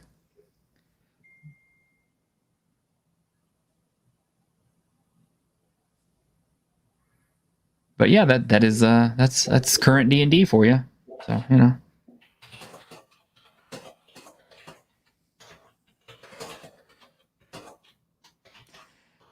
My problems with this are manyfold, but one of the very first ones I had with that is the fact that this, you know, being a part of this business presumes that you live in a society that is more or less equivalent to modern 21st century, in that we have laws and people will abide them, etc., rather than a world where magic is real and people have the capability to do things like alter reality permanently or bring back the dead.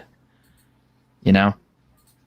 Yes. Because, you know, what's to stop your, you know, 8th level, you know, mage from walking in, ordering a coffee, taking the coffee, and then instead of paying for it, saying, yeah, that's nice, fuck you, boom, and, you know, fireballing all of your employees who are all first levels. That makes. I don't understand why Wizards is even trying. They're dancing with losing their customer base. I mean, lost. I don't know how many people I know have decided to not buy 5th edition materials, but I wonder who would want to buy a product now if there's going to be a disclaimer on each and every product. Like, I don't care about your sensibilities. I bought this module because back in '84, it was one of the few great ones we had, and 2, it was something that I would love to run my kids through today. I don't need your. I'll shut up. No, you're right. Joe? I'm sorry, Joe. Oh, no problem. Apparently, I need to actually have the mic next to my mouth. You guys know what tab I need to pull down for subscriber-only chat in my video? It's when you go in and edit the live video. Are you in the live video dashboard? In my studio? Nope, not your normal studio. It might be, but not the normal studio that you do after a video is uploaded. It's the live. It's the live dashboard. Let me see if I can look at a link here and get you the right live dashboard. For me, says youtube.com/live_dashboard. /live dashboard. Okay. What are you trying to do? Trying subscriber only channel. I was gonna report that guy, but you said don't do anything, so I didn't. Okay. Because that's what I do. I just report them because it does like everything with one click. Nice. The layer of spam. Yeah, I mean, I turn on subscriber mode also, but I just turned on for 5 minutes. Right. Are any of you guys old school players like me? Old grognards? Oh, let me introduce you. Oh yeah. Max is a very big player of Earth Dawn. Earth Dawn. And, Earth Dawn drink. Yeah. God damn it.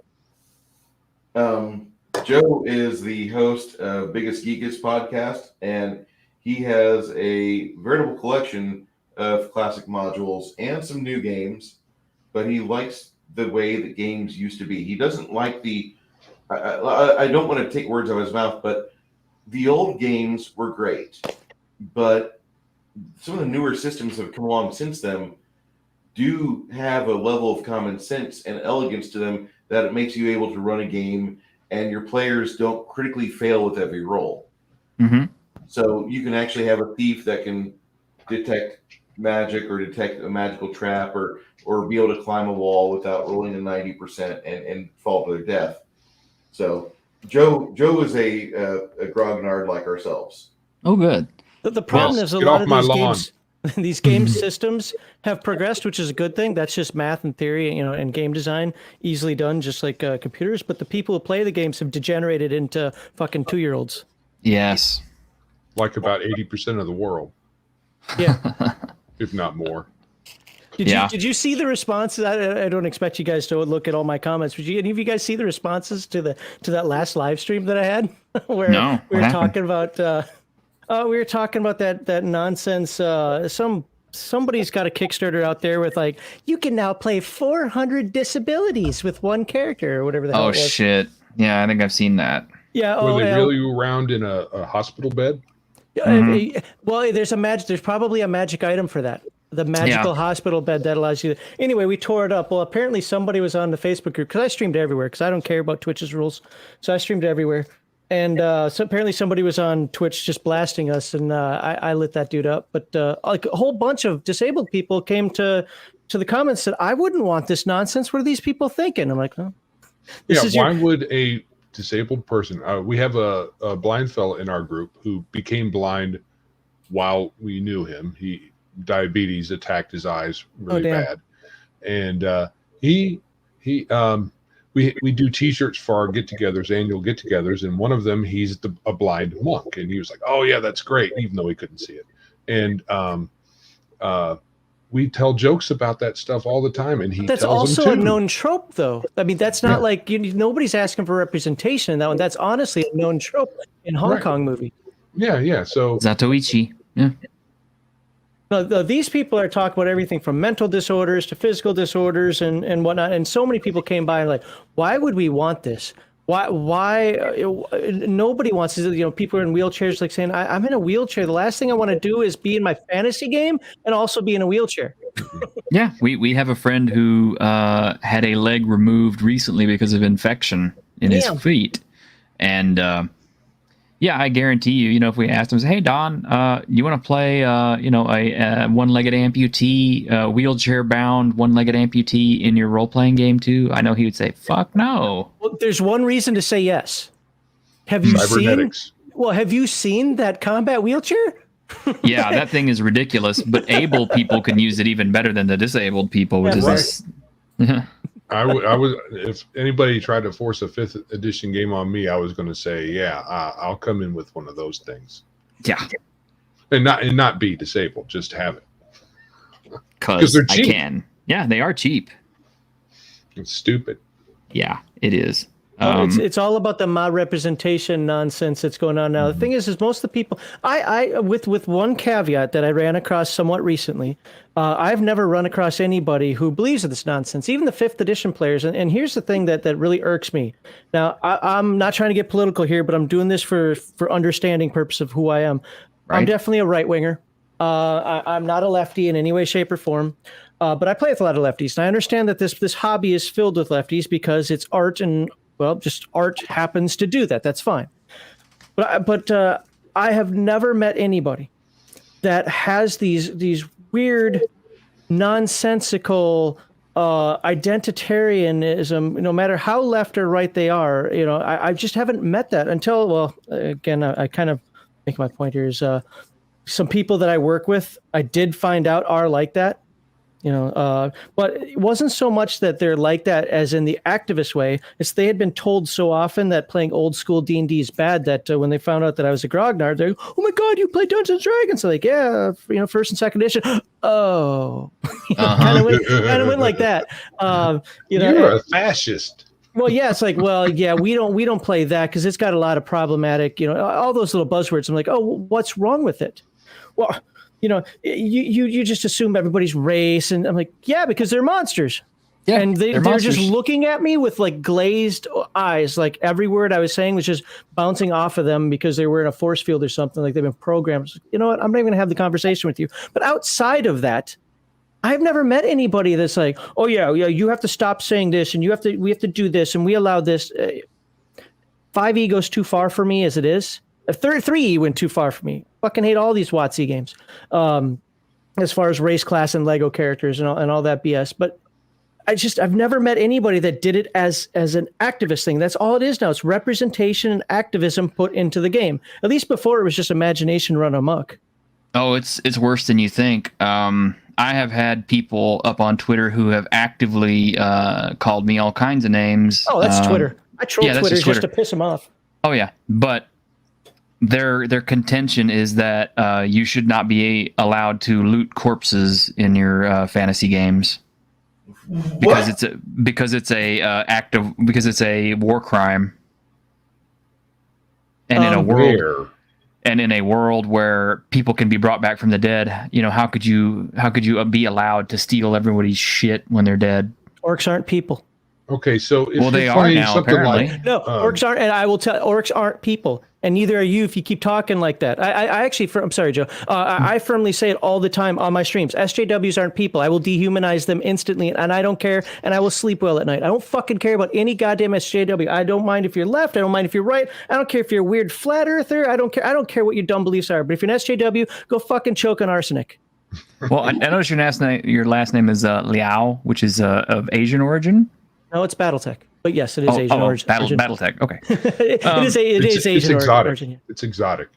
It's exotic. Okay. Well, I don't know if you're familiar that nowadays the racial stereotypes have started to include new things. Elves are Jewish, orcs are black people. No. Goblins and dwarves are Jewish. Goblins are Asians now. When did that? I just got done reading that they were Jews. No, they're Asians. I just got that from Larson Halleck a few weeks ago, who is and he's Polynesian, or he's a Hopi. So, I mean, I literally just read on Twitter 2 weeks ago in a big fight, and I was about to blast it, except for 90% of the people have me blocked already, because I had to read it. Well, logged out. No wonder people are blocked. I'm blocked automatically. I follow you, and it's blockchain stuff. Yeah, sorry, Joe. I interrupted you earlier. Go ahead. I'm sorry. I can't remember what I was going to say. Probably along the lines of it's all dumb anyway. Yeah. See, I'm 100% not non-apologetic, antagonistic towards these people because they came in. It's just a game of make believe. Yeah, and you ruined my game of make believe. Thank you. Mm-hmm. Do you not understand what a fandom is? A fan is short for fanatic. You just pissed off some fanatics. Fuck off. So it's like, well, in real life, I like to consider myself, a semi-reasonable person. When it comes to this nonsense, screw that. I will be.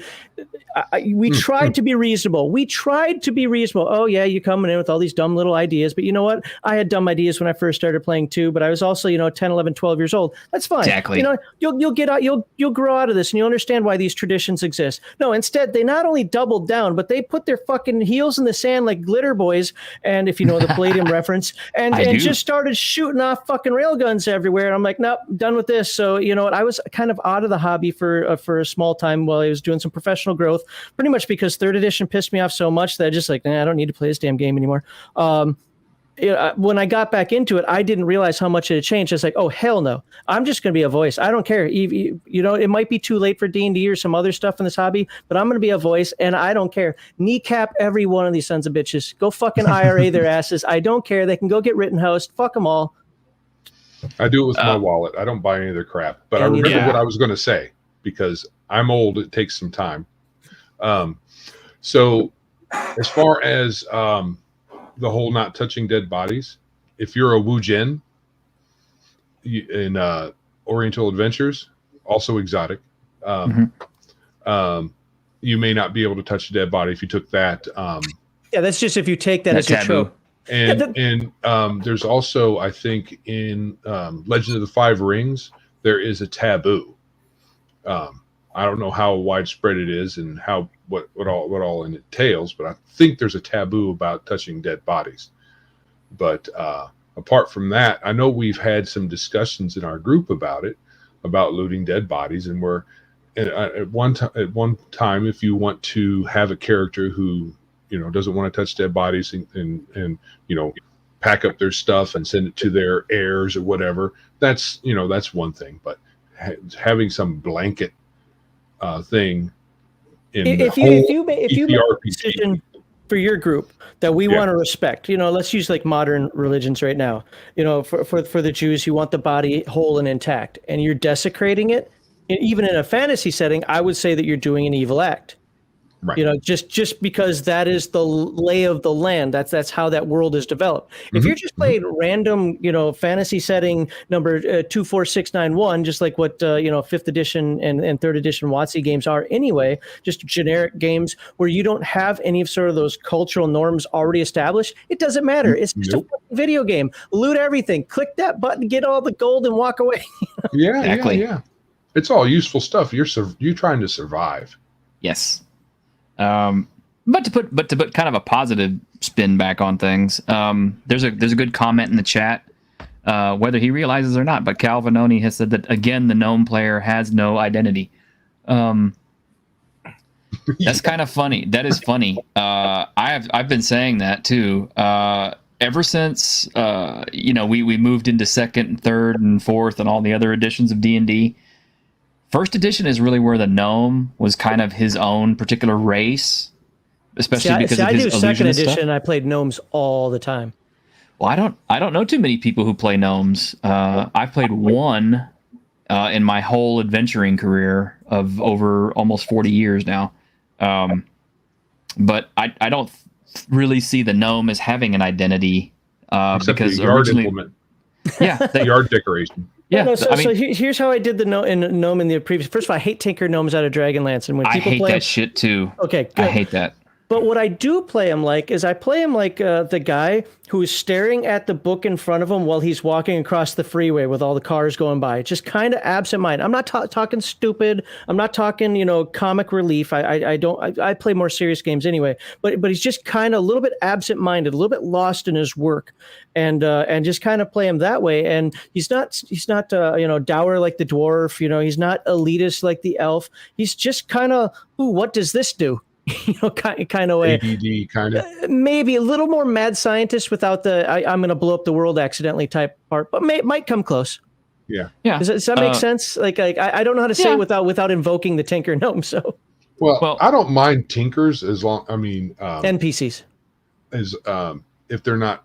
I don't know if Dragonlance put a particular spin on that is distasteful. No, But Dragonlance is the only place Tinker Gnomes exist, but that's what everybody does now.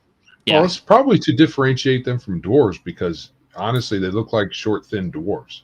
Yeah, That big was one of the noses they problems. rub together. They live outside in the woods. I mean, and somewhat hills. Well, I'm not arguing with you guys, just to be 100%. But it's because I did play a bunch of gnomes because nobody would ever play them. Everybody played the halfling thief. Everybody played the elven wizard. Everybody played the human fighter. So you know, or the dwarven one.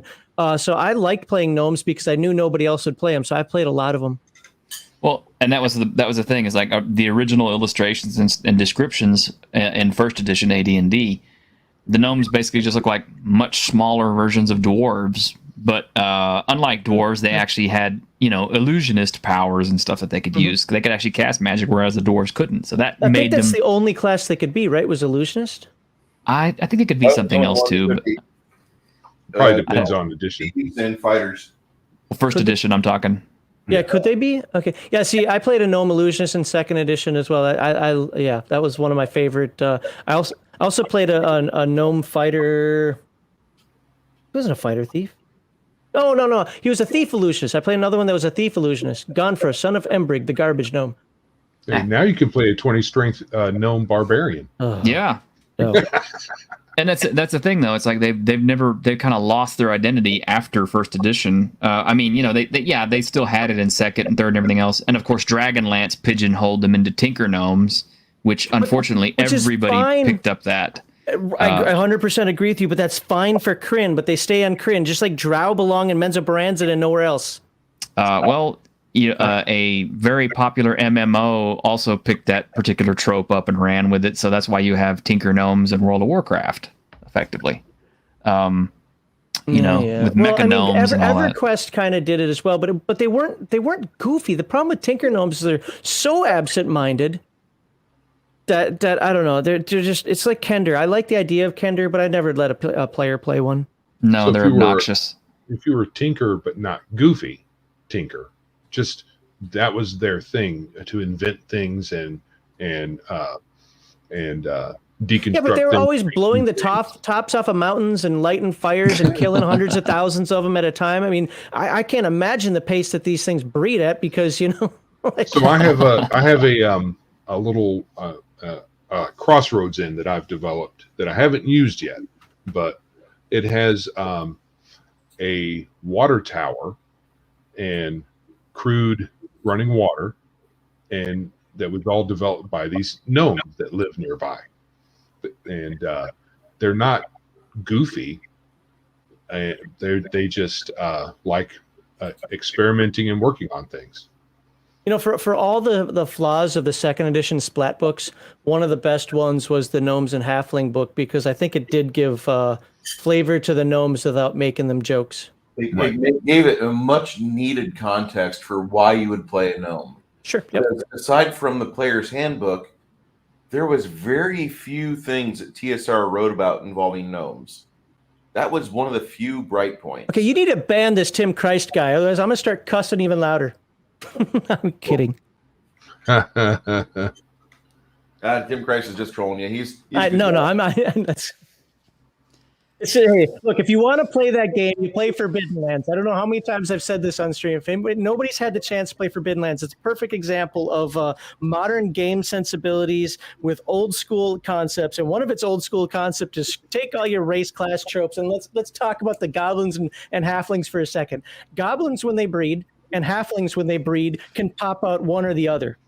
So they have this dark place that they meet because goblins are evil and halflings are not. Kind of, well, actually, if you read halflings, it says during the day they're like farmers and smoking their pipes, and at night they're abusing their kids and beating their wives. But hey, you know, those are halflings, yeah.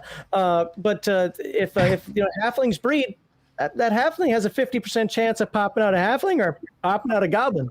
So they go to these little places that are dark and hidden where they do baby swaps. It's great. Yeah. You know, I think wife beating might be a tiny bit evil. Tiny. Yeah, just a little bit. A little bit. It's your crazy uncle. I'm sorry, go on. Just for my own edification, I actually grabbed my old AD&D first edition player's handbook and pulled it down. And according to this, gnomes could be fighters, illusionists, thieves, and assassins. And that was it. Oh, that's right. It was they were locked to illusionists. They couldn't be any other type of wizard. Yeah, and dwarves were limited to fighter, thief, assassin. Can I read a little blurb here? Sure. All right. This is the halfling, just so you get the right idea. Everyone is happy. What's that? From Forbidden Lands. Forbidden Lands. Yeah. Gotcha. Everyone is happy and tubby in your family. They sing humorous songs in the inns and drink and smoke, but when the darkness falls, they vomit in the flower beds and go home to beat up their children. Your crazy aunt is locked up and no one wants to acknowledge your even more twisted relatives, even though everybody knows they're out there in the woods. You clean the flower beds and oil the wooden facade of your burrow so that neighbors will see it and be forced to go out as well. And everyone smiles and nods, even though they hate and slander each other as soon as the opportunity arises. You can't stand it anymore. You're going out into the world and never coming back again. You want blood on your knife and gold in your purse, to eat dangerous, spicy food and see streets no one cares to sweep, in villages where no one grins without reason. Almost as bad as Dark Sun halflings. Yeah, those are cannibals. Cannibal halflings. Are they cannibals? Do they eat themselves too? Their halflings? They eat everything. Okay. Yeah, they're feral. Yes. Feral. To be fair, that world is pretty much like if you don't eat everything, you're probably going to starve and die anyway. It's super survival mode. That's why I played a Thrycreen. Yeah, I love Dark Sun, and you know, the prospect of a 5th edition version of Dark Sun always makes me just kind of want to hide. I'll never do it. It's like whenever a new Marvel character is announced, we're going to do a movie for blah blah blah. And I'm like, please don't. Yeah, right. Yeah, right. Leave them alone. See, funny thing is, I didn't like Dark Sun in 2nd edition. In fact, I despised it. I hated psionics. I didn't like the fact I could be a bug person. Everybody started at level 3. Like, not on and on and on. I thought the whole idea of preservers and defilers was god-awful. But now that I know that it gets under the skin of the 5e weirdos, I'm like, yeah, let's do Dark Sun. Oh, yeah. There was a Kickstarter that they started. Was it last year or maybe the end of the year before or something like that? For Dark Sun, but they called it something else. Red I remember. something. Red Dawn. Mm-hmm. Oh God, I heard about this. Somebody else was talking about. Was it on Gatekeepers? Yeah, I think we talked about it on Gatekeepers before, and the SJWs came out and squashed it because whatever company was releasing it lacked nuts and decided to cave. Yep, you cannot cave. No, be unapologetic. We're going to do this. You don't have to buy it, and that's it. But they might not have been able to. They might have been able to appeal to Kickstarter proper, and not just them. So, who knows? Go to Indiegogo, Right? Yeah. Which they didn't do. I hope they'll try again. Ooh, you have problematic elements. Ooh, you say naughty poo-poo words. Well, these days, what isn't a problematic element? Because if it's not one thing, it's another thing. it's a catch-22. Yeah. Eventually, what's going to happen is we're all going to be forced to play humans that look exactly like whatever our ethnicity and gender is. Because that's our own personal one. because that's the only thing that will be safe. Because you can't play this, that, and the other because it's code for something else. But the problem is if you do that, and this is the circular logic or catch-22 of this, if you do that, well, then you're not including enough people of other cultures. Oh, you made another just Eurocentric character, another Eurocentric setting. So my wife, for example, I tell this story a little every now and again, is she's Japanese. 100% Japanese, like born and raised Japan. She got yelled at by some crazy white woman one time because she's wearing a Chinese outfit for cultural appropriation. Like, first of all, who the fuck can tell the difference? And secondly, shut the hell up and keep your nose in your own goddamn business. You know what? If I want to wear a sombrero, you know what? I when it comes to Halloween, I don't really dress up for Halloween. But the first time somebody tells me I can't wear something, guess what costume I'm wearing? Yeah, I intend to get. I've got a sombrero which I've worn on Gatekeepers at least once when we started talking about this. Then I intend to get a hat of from several different cultures and just start wearing. Oh, dude, you got to get the Charlie hat. You got to Charlie get hat? Whatever the fuck that stupid rice patty hat is that the Vietnamese. Yeah. Actually, double down and wear a daishiki. Oh, I want to get. I like the Asian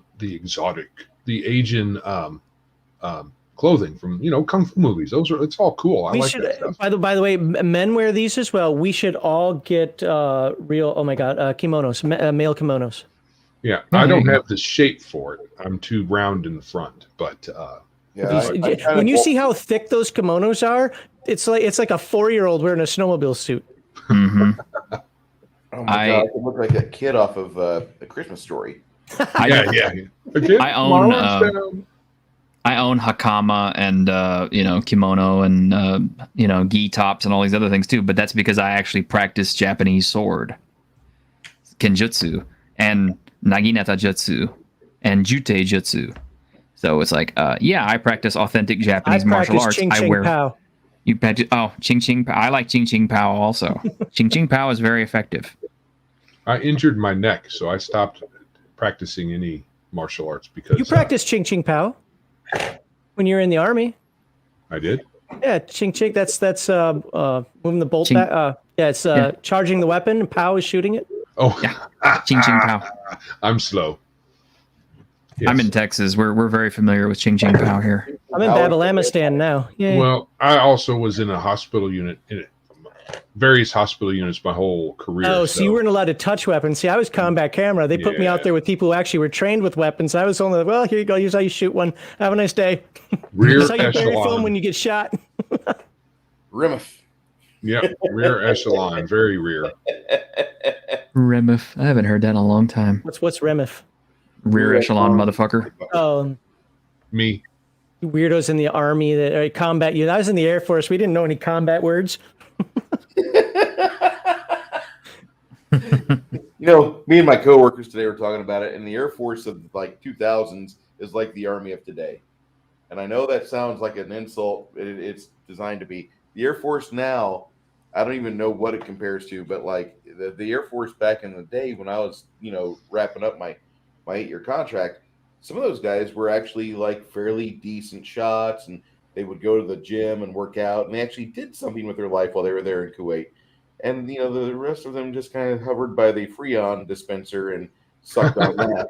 Yeah, so the Air Force, when I was in the Air Force in the 90s, and there were two types of people: those who wished they were in the Army, which I thought were weird, and those who complained all the time about, I joined the Air Force, I hate the war. And it's like, I hated both of them. We have a small Marine detachment that is part of our Air Force base here where I live, and one of my friends is one of those Marines, and the Marines, have like a regular training regimen that they do, and the Air Force would also go out and do theirs. And one day, they invited the Air Force guys to come do their training regimen with them, and he said, yeah, those Air Force guys, they were throwing up and cramping and complaining and just shuffling out before they could finish what the Marines were doing. I mean, to be fair, it is a different, it's a completely different mission. Like the Marines, when I was in Okinawa, I used to work for the Marines when I was in Okinawa, and the Marines used to give me crap all the time. Oh, because you never threw a grenade. I'm like, nope, I let you dum-dums do that and blow your arms off. I'm sitting back in the hotel room smoking a cigarette, waiting for you to clear, calling in an airstrike while you guys are out there calling in med kits and so forth. Fuck y'all, I don't care. Okay, so old grognards, let me ask you guys, who here remembers that characters actually used to have titles for all your different classes? First edition AD&D. Yeah. Do you guys miss that? Because they from second edition on up, they got rid of that, which always pissed me off. But No, I didn't like it because I didn't like a single title to define a character's level. Conceptually, I do like it, but I don't like the idea of if it says prestidigitator, that means you're specifically this level when it is kind of a generic term. So I get what you're saying, but I didn't like it being pigeonholed like that. And sometimes they were just synonyms. Especially the wizard ones. They were all just bad ISPs. That's what they were. ISP problems. Yeah. And so I liked the name level titles. Those were fine. Uh-huh. Well, I mean, specifically, the monk was really special because, you had the master of the west wind, the north wind, and the east wind. And then, of course, you had the grand master of flowers. And the thing is, all those upper titles like that could only belong to one member in the order. That makes a lot of sense. Yeah. I like that. Yeah. And I always thought that was really good. My dream game is to have every player as a monk, and they're all part of the same order. And the entire thing is they're vying to get that top spot of the next Grandmaster or Master of the North Wind or whatever. Well, considering first edition monks, we're silly. You probably need 4 of them for one of them to survive.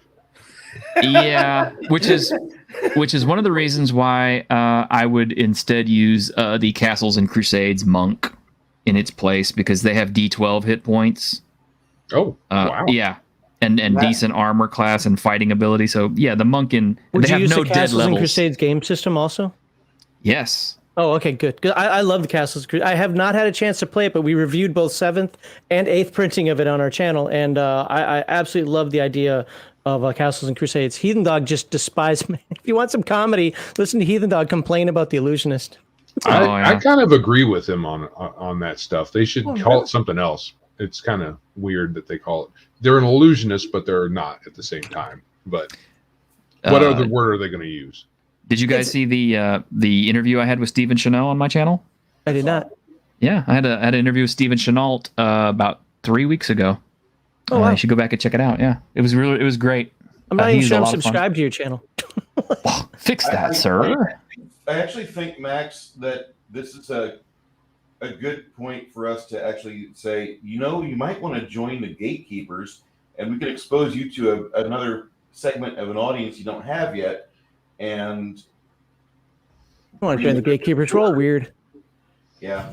We're all nuts. Mm-hmm, mm-hmm. Yeah. I agree with that.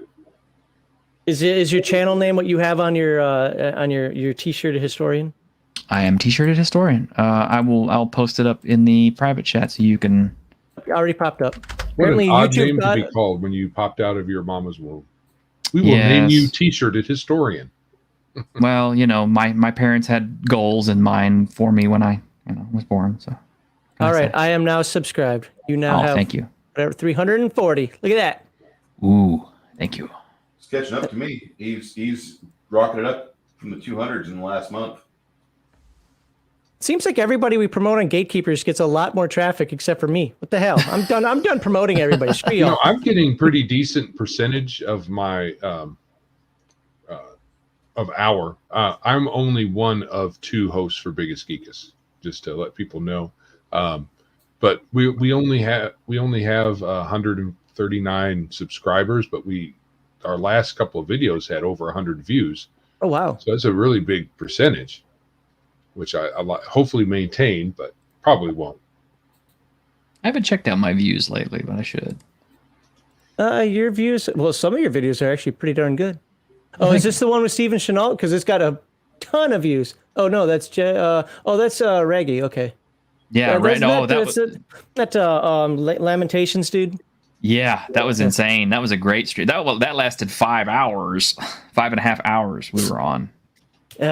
He was so much fun to talk to, and 443 views. Yeah, amateur numbers 7 hours or 5 hours. Ooh. Yeah. Well, we could have gone on longer, but I had stuff to do. But yeah, I had 266 for Steven Chenault, and that was really nice. I mean, wow, the only thing I had surprising. Yeah, like it's surprising that he's got. I would think the Castles and Crusades would get more than. But I can't. The Flame. I don't play the Flame Princess game. Lamentations of Flame Princess. You don't like it, or you just don't play it? I'm sick of OSR. Like I kind of got into that OSR phase, started getting the games I liked, and then I just realized that they're all the same thing with one tweak, and I was just like, I'm done with it. If I want to do this, I'll play D&D. Not that I'm against it. I want his game to sell well, absolutely. In fact, because I kind of know a little bit of a background of like his politics and so forth, I really want it to sell well. But I'm done with OSR stuff. The last one I bought was I bought Adventures Dark and Deep, and then Adventure Conquer King system. And when I bought those two, I was like, why? I don't need any more of the same type of game. And that's fair. That's a fair comment. I can definitely understand that, because a lot of the OSR does start to run together, and and they can only tweak so much before it's kind of like, there was really no reason for me to buy this whole system for 1 or 2 tweaks that I could have added in on my own. Yeah, and how many games can you run? I'm sorry, go on, Joe. I heard some yammerings that it's gotten there's been some power creep with that game. I'm not sure of the circumstances, but that's just something I remember. How about Lamentations of the Flame Princess? Yeah. I don't know. I don't know. I honestly, it's like I told James, I think Lamentations is it's pretty much it's basic D&D, but it's perfected because he fixed so many of the little problems with it. Like he got rid of all the really problematic spells. Like there's no wishes, there's no resurrections, there's no raised deads, there's none of that shit that you can fall back on. Didn't Sword and Wizardry do that also? No. Swords and Wizardry still has a lot of that stuff. Yeah, they still have wish. Does it? Which one am I thinking? No, I'm thinking Hyperborea. Hyperborea only goes up to level 12. So yeah, they only have 6 level spells, I think. Yeah. I haven't picked up Hyperborea yet. It's on my list. That is my jam. That 2nd edition and now 3rd edition. I don't have the hardcover for 3rd edition yet. Still waiting on that. But that is the game I wish would have been 3rd edition AD&D. I have to check it out then for sure. Without the setting. But yeah, Lamentations got rid of all the fireball, lightning bolt, all that bullshit too. What? No, yeah, they did. The wizard has no. It's not lame. It's not lame because at first level you have your 2 most powerful spells that you will ever need to use in that game. Sleep? The first one, no. The first one is Magic Missile. I know you're making that face, but hear me out. Okay, Magic Missile and Lamentations of the Flame Princess is your D4 damage just like normal, but every level you can throw another Magic Missile to an infinite variety, to an infinite number of them. And you can throw them at as many different targets as you have missiles. So it becomes a crowd control spell at higher levels. So you can hit lots of people with a D4 +1 damage? Yes. Or you can, just pelt one target with a shitload of magic missiles. See, that ruins one of the things that I absolutely love playing about wizards, though, and I actually like the fact that at first level you're using these spells, but as you get higher, you're almost like, man, remember when I was using magic missile? Those were the good old days. But now I'm using fireball, and then later on you're like, remember when I used fireball? Now I'm using power word kill. Yeah, well, I like that growth. there is that what's the other summon.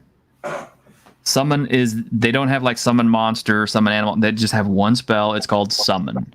And it has a lot of factors in what you summon, including several dice rolls with random tables as to what you summon. But it's always going to be some kind of an other planar entity that's usually within your control. There's a chance it might not be. Now that sounds much more interesting. It is. You can summon up some really dangerous shit at first level that could theoretically go out of control and wipe out your whole party. There was a case of somebody who overcast a summon spell at first level, and the summon got really far out of control and was continuously summoning these same creatures into the space, and they were completely uncontrolled and hostile to everything. So the next set of adventures is going to have to come up here and clean up your mess. I do like that. Exactly. Because the party's dead. Probably. Yeah. So one half of what you said there, I'm like, no. The other half I think is really awesome. So it's a wash. So are you spamming the same spells all the time? Not necessarily. I mean, it depends on what style you're going to play. But the other thing is, fighters actually get damage and base attack bonuses that are in excess of 1. Like everybody else gets like 1 base attack bonus, and that's it. And they never get any more. The fighter is the only one who continues to grow in base attack bonus. So his role, his niche, is very specialized. So everybody has just +1 to hit, except for their whole career. Yes. Oh, that's weird. Oh, that gives the fighter his edge, because it's kind of like the fighter is the one who can keep hitting things at higher level. That is his equalizer. I mean, I kind of felt it was like that already in like AD&D 2E, even with THAC0, because a wizard with a THAC0 of 9 a wizard with a THAC0 of 14 and a fighter with a THAC0 of 1. That's night and day. But it also depends on how that progression works. Like I can understand, like if it's a deadlier game, a game with lower hit points, and where one or two hits matter. And I've heard that about Lamentations, and it's actually one of the things I was like, maybe I would like that game. What you're saying makes sense to me. The one caveat I have to that, and you can tell me if I'm wrong in this, it's one of the problems I had with first and second edition AD&D with that is like when you run out of spells, when you're playing that dumb Vancian spell system, and I'm out of spells, or the only thing I've got left are just a couple of magic missiles or something, or just something really low, and this thing's got like 60 hit points. I can't swing my my staff because my THAC0 or my combat chart is so orked that the fighter can do it sometimes, most of the time, but I have to roll natural 20s, maybe if I'm lucky a 19, in order to hit anything. It just maybe it's like, okay, guys, I'm out of spells. I'm going to go sit in the back corner now. Especially with the weapons that the wizard has, if you're using all the rules, especially the weapon versus armor rules, it really turns their ability to hit even farther down. Daggers. I did post up the free download to their rules. This is the artwork free version, so it's safe. I recommend checking it out. I didn't care for that aesthetic myself. Yeah. And that is a turn off to some people, because the aesthetic is really gory and over the top. But see, I'm the opposite. Gory's no big deal. I didn't find the artwork very good. Well, you'll be glad to know then that this free version doesn't have any of that, so you're fine. Obviously there's different strokes for different folks when it comes to playing these games, and maybe because Lamentation, one of the things that everybody corrects me on, and I put corrects in air quotes even though you can't see it, when it comes to Lamentations, when I'm talking about like a lot of the OSR, they're like, no, this game is decidedly different than basic fantasy or hyperborea or sword and wizardry. Like you can't compare this to OSE or anything else. And I'm it's not generic. Yeah, I got it. But I'm just at that phase right now. Maybe in a year or two, I'll flip my switch again, and I'll be interested in it. But like when you say basic, I'm like, oh, I've got Back Me and Old School Essentials. You know, when you say first edition, I'm like, well, great, I got a whole ton of first edition, and I've got Ostrich, and I don't know what the hell else I got that's like first edition. I mean, Hyperborea is kind of a combination of all of that. You know, Now, and on and on. Well, okay. Now, one of the cool things that is an optional rule that you can do for Lamentations, and I use this rule, and this is great for casters, and that is your clerics at first level have open spell book. In other words, they can cast every single spell in the book. The thing is of course, that the effect is limited by their level. So, you know, first level cleric is not going to get the kind of healing that a 6th level cleric can get. Although that is another spell that grows exponentially as they level up.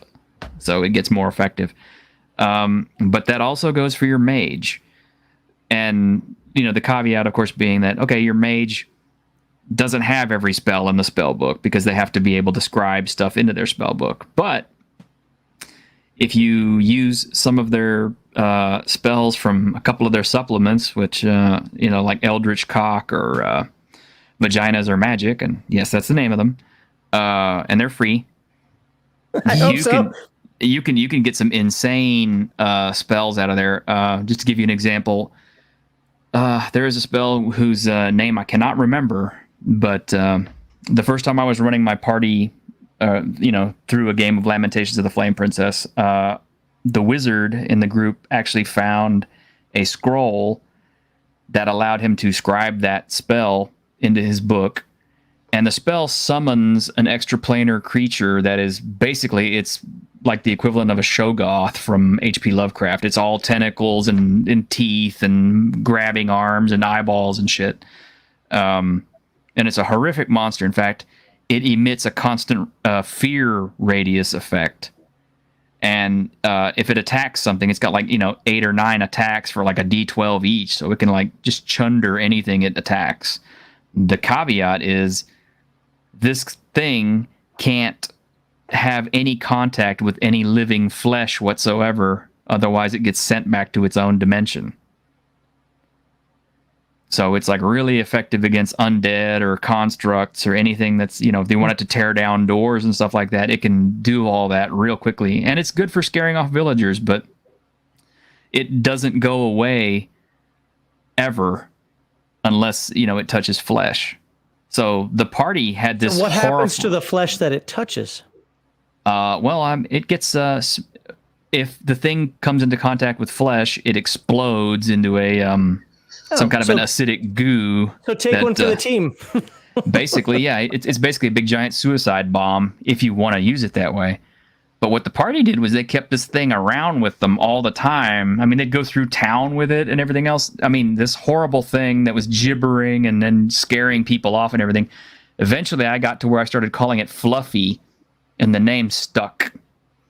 So, you know, the party's, I was like, okay, so what are you guys doing with Fluffy now? And they used Fluffy to do all kinds of things. Fluffy would, you know, scare people away, or Fluffy would block doors for them, or, you know, tear up stuff, or on occasion, yeah, fight monsters and things that were, you know, not made out of flesh or not fleshy. Ugh. It was a lot of fun. And that's just one spell. I can see that there'd be pros and cons. Like when things get weird, like when you name those spells off, well, part of me, I'm like, that's funny. I just don't play in games like that. Like I don't like Gonzo. Like what I've said this a bunch of times on recent streams, because I was having a back and forth with Venger months ago. Like, I would need to get you on my live stream and so forth. But I keep thinking, like, what would I say? What would I do? I don't like Gonzo games. Like, there's Really? nothing about his game that interests me outside the fact that I want to support him as a good creator. No, I'm a second edition Dragonlance player. I want my serious epic tale. Now, I'm not talking story game. Jesus Christ, I know somebody's going to go out there. I'm talking the game creates the story, not the story. You know. Yeah, exactly. But I want story. Right, emergent story. I like my games to be serious. I don't like. Matter of fact, when there's too much laughter, I start getting annoyed.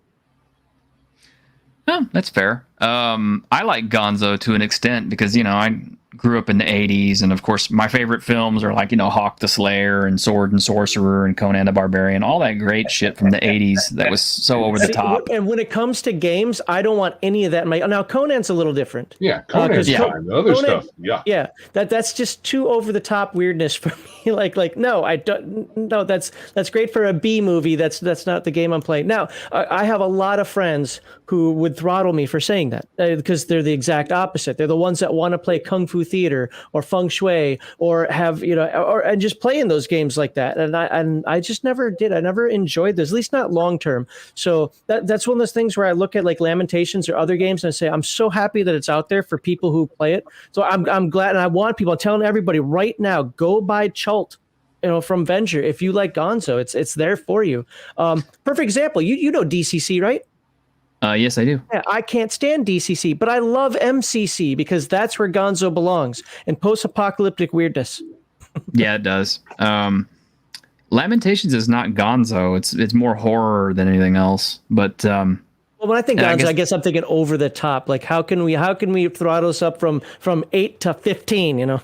No, a lot of Lamentations concentrates on the weird, the eldritch, and the unnatural, otherworldly, and that sort of thing.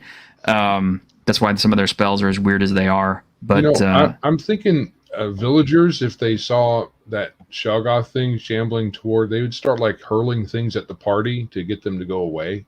Yeah, usually that's kind of what would happen. That or they would run in terror because it's terror radius. Yeah. Yeah, there's no one to buy anything from because you've scared them all away. Secret cults are actually chasing you down, trying to perform exorcisms. Yeah, and the worst part about H.P. Lovecraft type games. No, not necessarily. We're talking about Lamentations of the Flame Princess and one of the specific spells. I did forget to mention the last part about that spell. That particular critter that they summon will always try to stay within 50 feet of its caster. So they can't really get away from it either. So it's going to follow them everywhere. What does it eat? Yeah. What? What does it eat? What does it eat? What does it eat? Yeah. I don't know. It's an extraplanar creature. It doesn't actually say. I'm guessing it doesn't eat flesh. Since its flesh will send it back. Because like in Earth Dawn, horrors eat horrors eat emotions. This thing is unspecified. Now I'm going to have to look up the spell. Okay, you made me go into the I'm only curious because look, it's not something where I'm trying to like parse everything here. I'm just curious because one of those things like must eat a pound of flesh every 2 hours, or or when it walks through the woods, all the trees die around it as it's sucking up their life forces or something.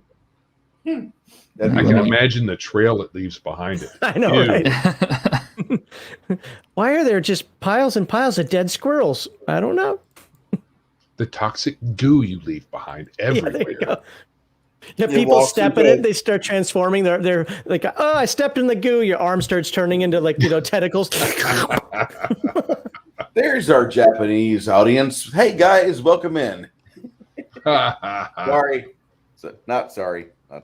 Well, after he goes to the final part of the spell, I do technically have to work tomorrow, so I'm gonna head out. Too. Here it is. Okay, it's called Omnipotent Crawling Chaos. This spell summons a stereotypical squishy tentacle monster infused with awareness from stranger realms. The Crawling Chaos is armor 20, 12 hit dice, 12 tentacle attacks doing 1d8 damage, morale 12. Any living creature who sees the Crawling Chaos must make an immediate morale check or flee. That's Palladium horror factor right there. It is. The creature will follow the caster around, never being further than 50 feet away. It will obey the caster completely, but it can only understand and retain 3 words at a time. The creature constantly gibbers through its many mouths in an unknown tongue. The creature cannot stand to physically touch living beings and will avoid doing so at all costs and cannot be commanded to do so. If it does come into contact with living flesh, it will pop out of existence. However, its surface is highly acidic, and this popping will do 1d20 points of damage to the creature it came into contact with. It is free to attack extra-dimensional creatures, the undead, constructs, basically anything that isn't made of normal organic matter. It is unharmed by weapons made of metal, stone, wood, etc. Anyone or anything attacking it, however, must save versus magic or become a shambling, gibbering slave to the creature, basically aping its movements and obeying the same commands as it does. This affects even otherwise mindless creatures and monsters, but You could not be like those the of Pied extra-dimensional Piper of origin. little monsters. Yeah, you could see how you could do a lot of damage with this spell. What level spell is that? Well, that's First. the thing. No, everything in this book has no spell level on it. So ostensibly, you could cast it at first level, and it's full powered at first level. That seems like a demonic Otyugh. Okay, I can see why people might think that that Lamentations is a bit of a power up. Well, I mean, You know, it he's is only as describing long as them. you can keep this thing around. I was about to say, Well- you're describing the monster, and I'm like going through all the bestiarities or monster manuals I've seen over the years. I'm like, well, it kind of looks like this from Faerun. It kind of looks like this from Pathfinder. Gibbering It kind of Mouther. looks like this from, other I could things. probably share it with you. Hang on, let me see. Sorry It's for not like being it's- late. How's everybody's night going? All right. Well, mine's about to go sleepy, so because I'm gonna head out here. But thanks for the conversation. Thanks for inviting me on, Bruce. Sorry, we didn't actually talk about what we were supposed to be talking about, but I'm not good on that topic, and I completely forgot about the stream anyway. So It's Bruce, if you'll add this. and we got it over within the first hour. I got everything I wanted to discuss and why I wanted to have that as our topic, because it's something I can go through within an hour to 90 minutes. And then if other people don't want to talk about it, we have like what we have going on right now, which is a pre-Friday chill stream. everybody, make sure you follow Bruce, T-shirt Historian, Biggest Geekus, and of Thank course you. Legion of Myth. I have subscribed to all of them. Connell, when you get your dumb channel up, hurry up. We'll follow you as well. And with that, I hope everybody has a wonderful night. I gotta head out. Oh, Take care, hang on Matt. a second, Max. Sure. Bruce, can you share my screen real quick? Because I've got it Oh, on you there. Yeah, and you guys can actually see it. Yeah, that's it there. Yeah, Oh, that's God. an Otyugh. That's like a demonic Otyugh. Or Gibbering Octopus Mouther. from hell. Yeah. It actually kind of reminds me more of a Shogoth or a Gibbering Mouther, really, but it's like Yeah. horrible. Yeah. Yeah, and that's a free download too, by the way. You can. Oh, I pat him Yeah. on the head. How you doing? Oh, it just exploded. I die. Yeah. All I right, got you. guys. I'll talk to y'all later. Okay. I grabbed the family portrait that kind of looks like my mother-in-law, former mother-in-law. Jeez. I bet you wish she would pop out of existence if you touched her. Oh, you have no idea. So Yeah. me and T-shirt had talked about this a little bit. Joe, was there any? I just want to touch on the main topic real quick. Was there anything pre-2000 that you felt did so well that when you look at it even today, it stands on its own, and you would run it for any new group that you've got, You mean adventure wise? adventure or campaign? Oh yeah. Lost Caverns of Sojanth. If that's how you pronounce it, that's how we always did. That sounds about right. Castle Amber is a fun. Do you have to speak Russian when you play it? No, Because the amber, that's The French. They're French. Well, the Russians had a full room was nothing but amber, so made Oh. from. Gotcha. Let's see. There's a few other ones. You put me on the spot. Ravenloft, obviously. That's always fun. Against the Stone Giants, or against the Giants. That series, Yes. the Slaver series was good. Now, you played the Slaver series, right? Oh sure, Did you? kicking and screaming because I hate being. Hey, you're Shanghaied at the very beginning of this every time. But once that's you how get you over- do it. Once you get over the Shanghaiing, did the adventure feel like it was really cinematic as far as back then? Did it feel like it had its like set pieces, and you could almost hear like John Williams in the background scoring the music for you? Well, I played. I think when Randy ran it, he didn't use it in its entirety, and then later on when I ran under it, ran it, it was just ran so differently that I would have to say no. It was more like a dirge was playing in the background. Okay. But Joe, did you mention? Go ahead. Oh, I'm sorry, Joe. Did you mention the Lost Caverns of Scourge? Yes, I love that one. it's I very feel Yeah. like there's a huge amount of modules out there that I haven't played any of the ones that you guys are talking about. I know from way before 2000, the oldest module I ever played was kind of brought into a homebrew, which was the one with Charlon, the shards of whatever, where you have to fight the Charlon dragon at the end. You're talking about the adventure path they put out for 3rd edition, and not Lord of the Iron Fortress. It's the one right after that. The Broken Bastion, or the something Bastion of Lost Souls or something like that. Yeah, I think that's before 2000. That was actually 2001, if I remember right. But I'm sorry. that's fine, because we're still 20 years away from it, and that module can almost legally drink. So I'm just saying that, I want to know of something that, like, it wouldn't really pertain to anything after 3.5. It will, the early 3.0 stuff is going to fall in there right in the line, but the early modules, like what you had played, was there one that you felt like just did it right, and you got to run it for your kids, or you want to run it for your nephew's party or something like that? And Yeah, it's the one with the 3 Whelm, Wave, and Black Razor, and I believe White Plume Mountain. White Plume Mountain. Actually, this one is a little bit after the mark of the era that you want, but you said running for your kids. Yeah. I ran We Beat Goblins. We Be Goblins. Multiple different times for multiple different kids. And I've yet to have one kid walk away from the table not happy. That is, those are fun little games, and they're free too, and they're fun. Yeah, so I know that's not exactly on the same mark as time wise, but for kid games that leave the kids going away happy, that's at least one of them.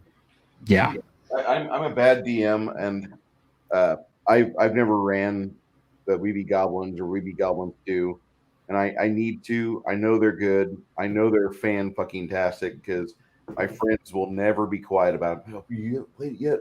Oh my god, dude, it's like one of the best modules Paizo has ever made. And I'm thinking, well, hold on. I would say probably the Carnival that they did back that Tim Hitchcock wrote, either Tim Hitchcock or Tim Logue, where you have a Fey-based carnival right into the Haven area that they did before Paizo made an official campaign world. And during the day, the Fae are really good carnies, and they're just doing little things to entertain everybody, and the townsfolk are happy. And at night, once everybody beds down, then the Fae switch, and everything goes to hell very quickly. And you realize how much of a demented monster crawl this is, as the Fae are allowed to actually do what Fae do. Steal the babies? Yeah. Steal the babies and other deplorable things. Yep. I'm sorry to interrupt, but I got to bow out. I got to work in the morning as well.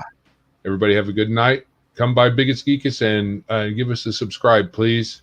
I sure will, Joe. I just subscribed to you.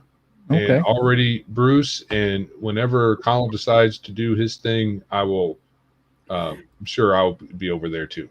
I appreciate that. I don't get on a lot to watch, but I try to at least subscribe. So that's fair. That's good night. Night, Joe. With the Candlelight, what was it? Winter Feywilds into the Candlelight, the new 5e module that just came out. You're talking about momentarily.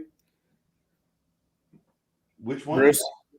The one you just said for 5e, because I know the Carnival one you're talking about. I don't have access to that one, but I was thinking about doing the which is whatever the one 5e just pumped out, where the Fae come over to start a carnival in the normal realm. I'm thinking about doing that one for my kids, But having them watch Something Wicked This Way Comes first. That would be a good idea. If your kids are traumatized, they'd probably enjoy it. I think for certain campaigns, it's like if you're doing a badass one where you're fighting a dragon or something like that, I think they need to see movies like Dragon Slayer. Yeah, I agree with that. It adds to okay, I'm building a character. I just saw this great movie. Oh my god, this works. How do I want to build my character to be like the character I saw or read about? And I think sometimes movies are a good incentive to character building. I use movies all the time for things like that. Before we played a Cthulhu game, and it wasn't really a traditional Cthulhu game, but it was exploring the darker side of human nature. I had the players watch the original Hitcher movie. Oh God! And yeah, and by the way, that movie still holds up in 2006. Does it really? 2022. Does it really? Holy shit! The original Hitcher was great, and it had one of the best death scenes I've ever seen in a movie. Are you familiar with what I'm talking about, or no? Yeah, I've seen it. It's the one with Gary Busey's kid. Or am I thinking another one? No, I think Rutger Hauer is in that one. Yes. I have to look for it. Yeah, it's very good, very disturbing film. It hits on all the marks. Oh shit, it's after 10. I apologize, guys. I don't want to be a pumpkin, but girlfriend got home and I haven't had a chance to talk to her yet. But if you don't take care of you, dude. I know. T-shirted, if you would do me a favor and talk about your channel, I'll give you a minute and a half if you need that long. That's fine. But who are you? What do you do? And what are the things that people can expect to find on your channel, sir? All right, well, let's go official. Hello, everybody out there in YouTube land. This is your T-shirted historian, and you can catch me on my channel at 4 p.m. Central Standard Times on Saturdays, where I have the Week in Geek program, where myself and my panelists talk about all the pop culture things that have been happening during the week: movies, TV shows, game things, comic things, anything that kind of appeals to fans of pop culture. And we try to stay positive, but honestly, it's getting harder and harder these days. Just because of where we're at with our fandoms and how they're being treated. But we do our best. And currently on hiatus, but with sporadic recurring episodes, I also have our Tuesday show, which is called, what do we call it? Dungeons and Discussions, where I have my co-host Grim, and we talk about various elements of the role-playing games, and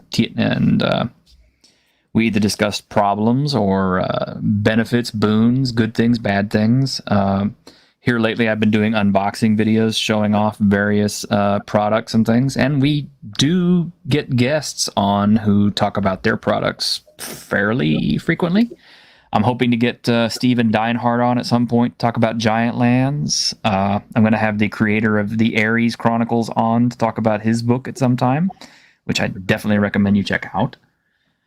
I'm just trying to grow my channel, and You're at 341 subscribers right now, so it looks like you're doing a really good job of that. Well, thank you. I'm working on it.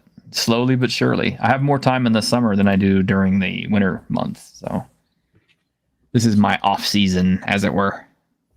Okay. How long, you've been playing this game since about first or second edition AD&D, right? BECME, yeah. Okay. Whenever you were younger, what were the other games that your group would go to if you guys did? Let's see. Early on, pretty much D&D was our whole world. Although we did pick up Star Frontiers. As time went on just a little bit more, we got... I actually have a copy of Warhammer 40,000 Rogue Trader Edition in original hardback. Nice. I'm sorry, but that's awesome. Yeah, the damn thing fell apart like literally the day I got it. Oh 'Cause no! it was so cheaply bound. So what I did is I saved the front and back cover and put them in a folder, and then I very carefully 3-hole punched the entire book and put it in a 3-ring binder, and it is still in there to this day. Still in just as good a shape as when I first got it, except for that. Fantastic. Yeah. We also got into Rifts and Robotech, Vampire, and just various things as the years went on. But yeah, for the longest time, it was just D&D or Star Frontiers because, that was kind of all we really knew about. I mean, we heard about other games and stuff like Man, Myth, and Magic and Agent or Bureau 13 and all these other things, but they were in the magazines and they weren't necessarily on the shelves. And of course, I was a kid, so I didn't have any money. So that happens. Yeah. It's weird how that happens. Even happens to us as adults. Yeah. Yeah, definitely. But you said you do one on movies. Man, I'm having a brain fart. It's been Pop culture? Yeah, I'm going to catch those. Catch you on that day. I love pop culture. I love all things pop culture. Cool. Yeah. Catch us on Saturdays, 4 p.m. Central Standard Time. We usually have a really fun panel, and if Jace is on and you mention Star Wars at all, he will absolutely go into a curse fest that will get me thrown off of YouTube. But I try not to bring up daddy issues too often. That's the entirety of Star Wars right there. I know. Daddy issues, yeah. I had a bunch of people get pissed at me. It's not daddy issues. Then Rogue One came out. I'm like, tell me I'm wrong. Yep. Yeah. They always do. Yeah. Well, we briefly discussed the Boba Fett, or the Boba Fett book of Boba Fett on our last show, and Jace, I don't think he stopped cursing and saying what a piece of shit that show was for at least 30 minutes. Jace from 540 Studios? Yes. Yeah. I'm not surprised. I mean, I'm an old time fan. I had a episode 4 before it was actually considered episode 4 bedspread on my twin bed when I was growing up. Mm-hmm. At Star Wars and Leia and Chewbacca and Vader and the entire main five characters and the droids too. And you had that reprinted all over the bedspread, and it was a really comfortable bedspread. But I had that for years, and I think I had that on my bed till I was like 11, so like 86. And I really love that bedspread. If I could ever get that back, and it wasn't eaten by moths, I'd probably keep it, even though I don't have a twin bed here. I just would keep it if in case I did get a twin bed, and you need to sleep, go sleep on a kid bed. And I get some cool points if you're nerds. Yeah, it's memorabilia, man. And it was before Star Wars really sucked. I mean, yeah, we already had the holiday special, but everybody had forgotten about it because the toys from Empire Strikes Back and Return of the Jedi was on the horizon, and we knew it was going to be great. And then the Scholastic Weekly World Reader came out, and so I remember that. yeah, you remember that. So they gave you if you paid $3, you got a 64-page full color book with the photos from the movie, and you got the whole script for Star Wars or Empire or Return of the Jedi in that. And I had all 3 of those. And those books, I probably read the cover to the point where it's in fair condition. Fair. Okay. And I had no idea I should have saved this stuff. I had no clue. Yeah. But, we were growing up in the 80s at the time, and nobody tells you, nobody that you value is able to give you the idea of what money can do for you if you just save the things that are supposed to be saved, and don't play with your Millennium Falcon too much. Just take the batteries out and never let those goo, because batteries will goo up if you leave them in for too long. And 20 years later. Yeah, I discovered that in 2019, what happened to the batteries I put in 1990, and I felt bad. Yeah, that was a nice Millennium Falcon. 1981 is when I got it. But I remember that the plastic on that actually discolored and changed color. It does. It gets like an off beige. It goes from a white color to a beige. Yeah, like a yellow almost. Yeah. Everybody I know, anybody who has a Millennium Falcon still from that era, you can get it restored yourself, or you can send it off to get restored. But I don't know a single person that's like, I'll trust it in the mail. No, I don't see it. I don't see that happening. There used to be a place up here in Illinois you could take your games to get fixed, but I'm sure he's been closed for a better part of 20 years. Yeah. Interesting side note. One of my friends who is kind of a regular at my show and also an ex-girlfriend, she actually has an original boxed set still working. Well, actually, I think it needs to be fixed. But do you remember the old Dark Tower game or Dark Castle? I remember Dark Tower. Yeah, with the electronic tower that would do stuff. Yeah. She's got that. She still has it, still in box, everything. You know, they came out with a Kickstarter about that about 3-4 years ago. Oh yeah, I kickstarted that as soon as I saw it, because as soon as I saw that coming out with that, I'm like, oh, got to get on that. If I get this, I can dump her. And I can see where your joy came in. Well, she kickstarted it too. So okay. So she's got one coming. So they haven't shipped them yet. No, not yet. Believe me, I'm champing at the bit. I think they're on the ocean right now. They're stuck in Los Angeles Bay. Oh, yeah. God.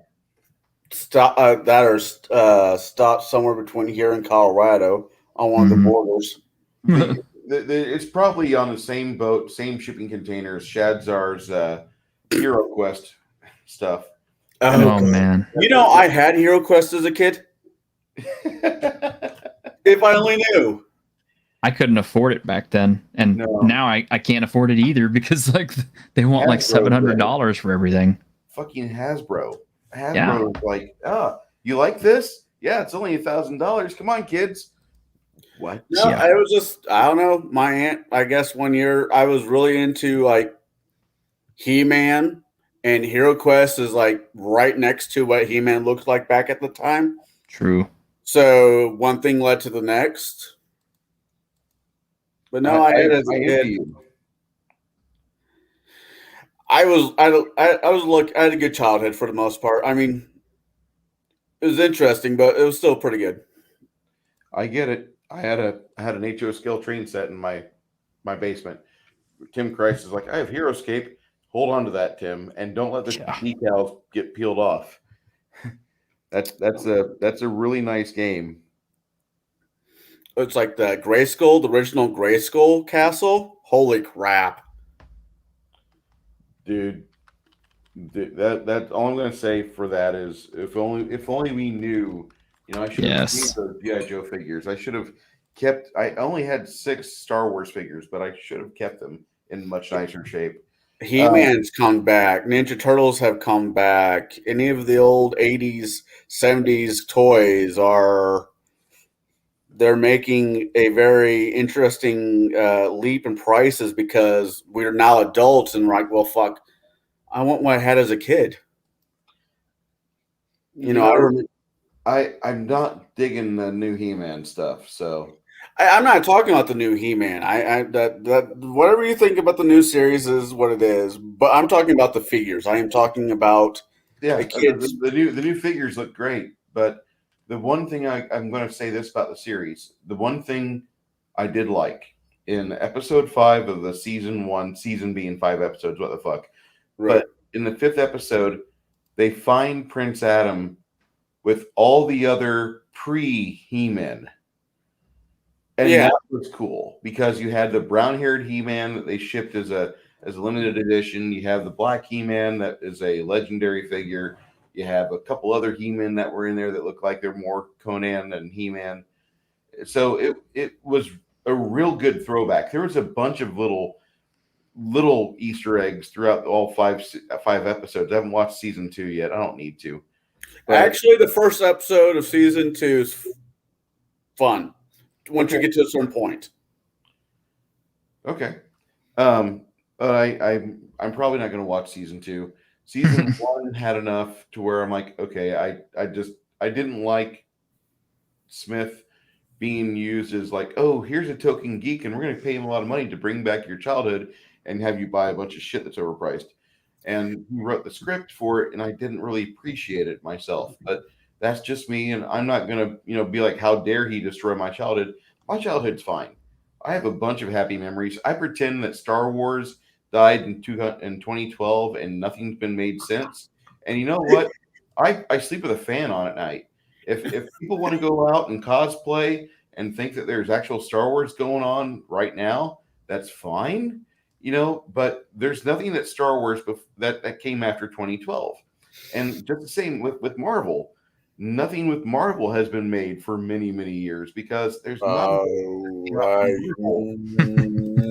Netflix Punisher, my brother. Netflix Punisher. I got bored during that first and second season. Okay, here's my litmus test for anything geek. I will watch anything geek, but I will have a core rule book for Pathfinder right next to me. And if I find myself hip deep in the spells chapter, your show sucks. And I've never had a problem like the Daredevil show. Those 3 seasons were the best that it ever got for Netflix Marvel. They did it right. And other shows they did were okay. Like Jessica Jones was all right. What was Luke Punisher? Cage? Luke Cage was good. I could not get into the Punisher. Like I really wanted them to set the Defenders and all that in the 1990s. That way we could have the Punisher be like a 50 or 60-year-old Vietnam vet instead of it being like it's right now. We're talking about people from the Gulf War syndrome or people that were on a global war on terror and they've got PTSD. I don't want to hear modern day takes from Marvel and Disney. I'm good.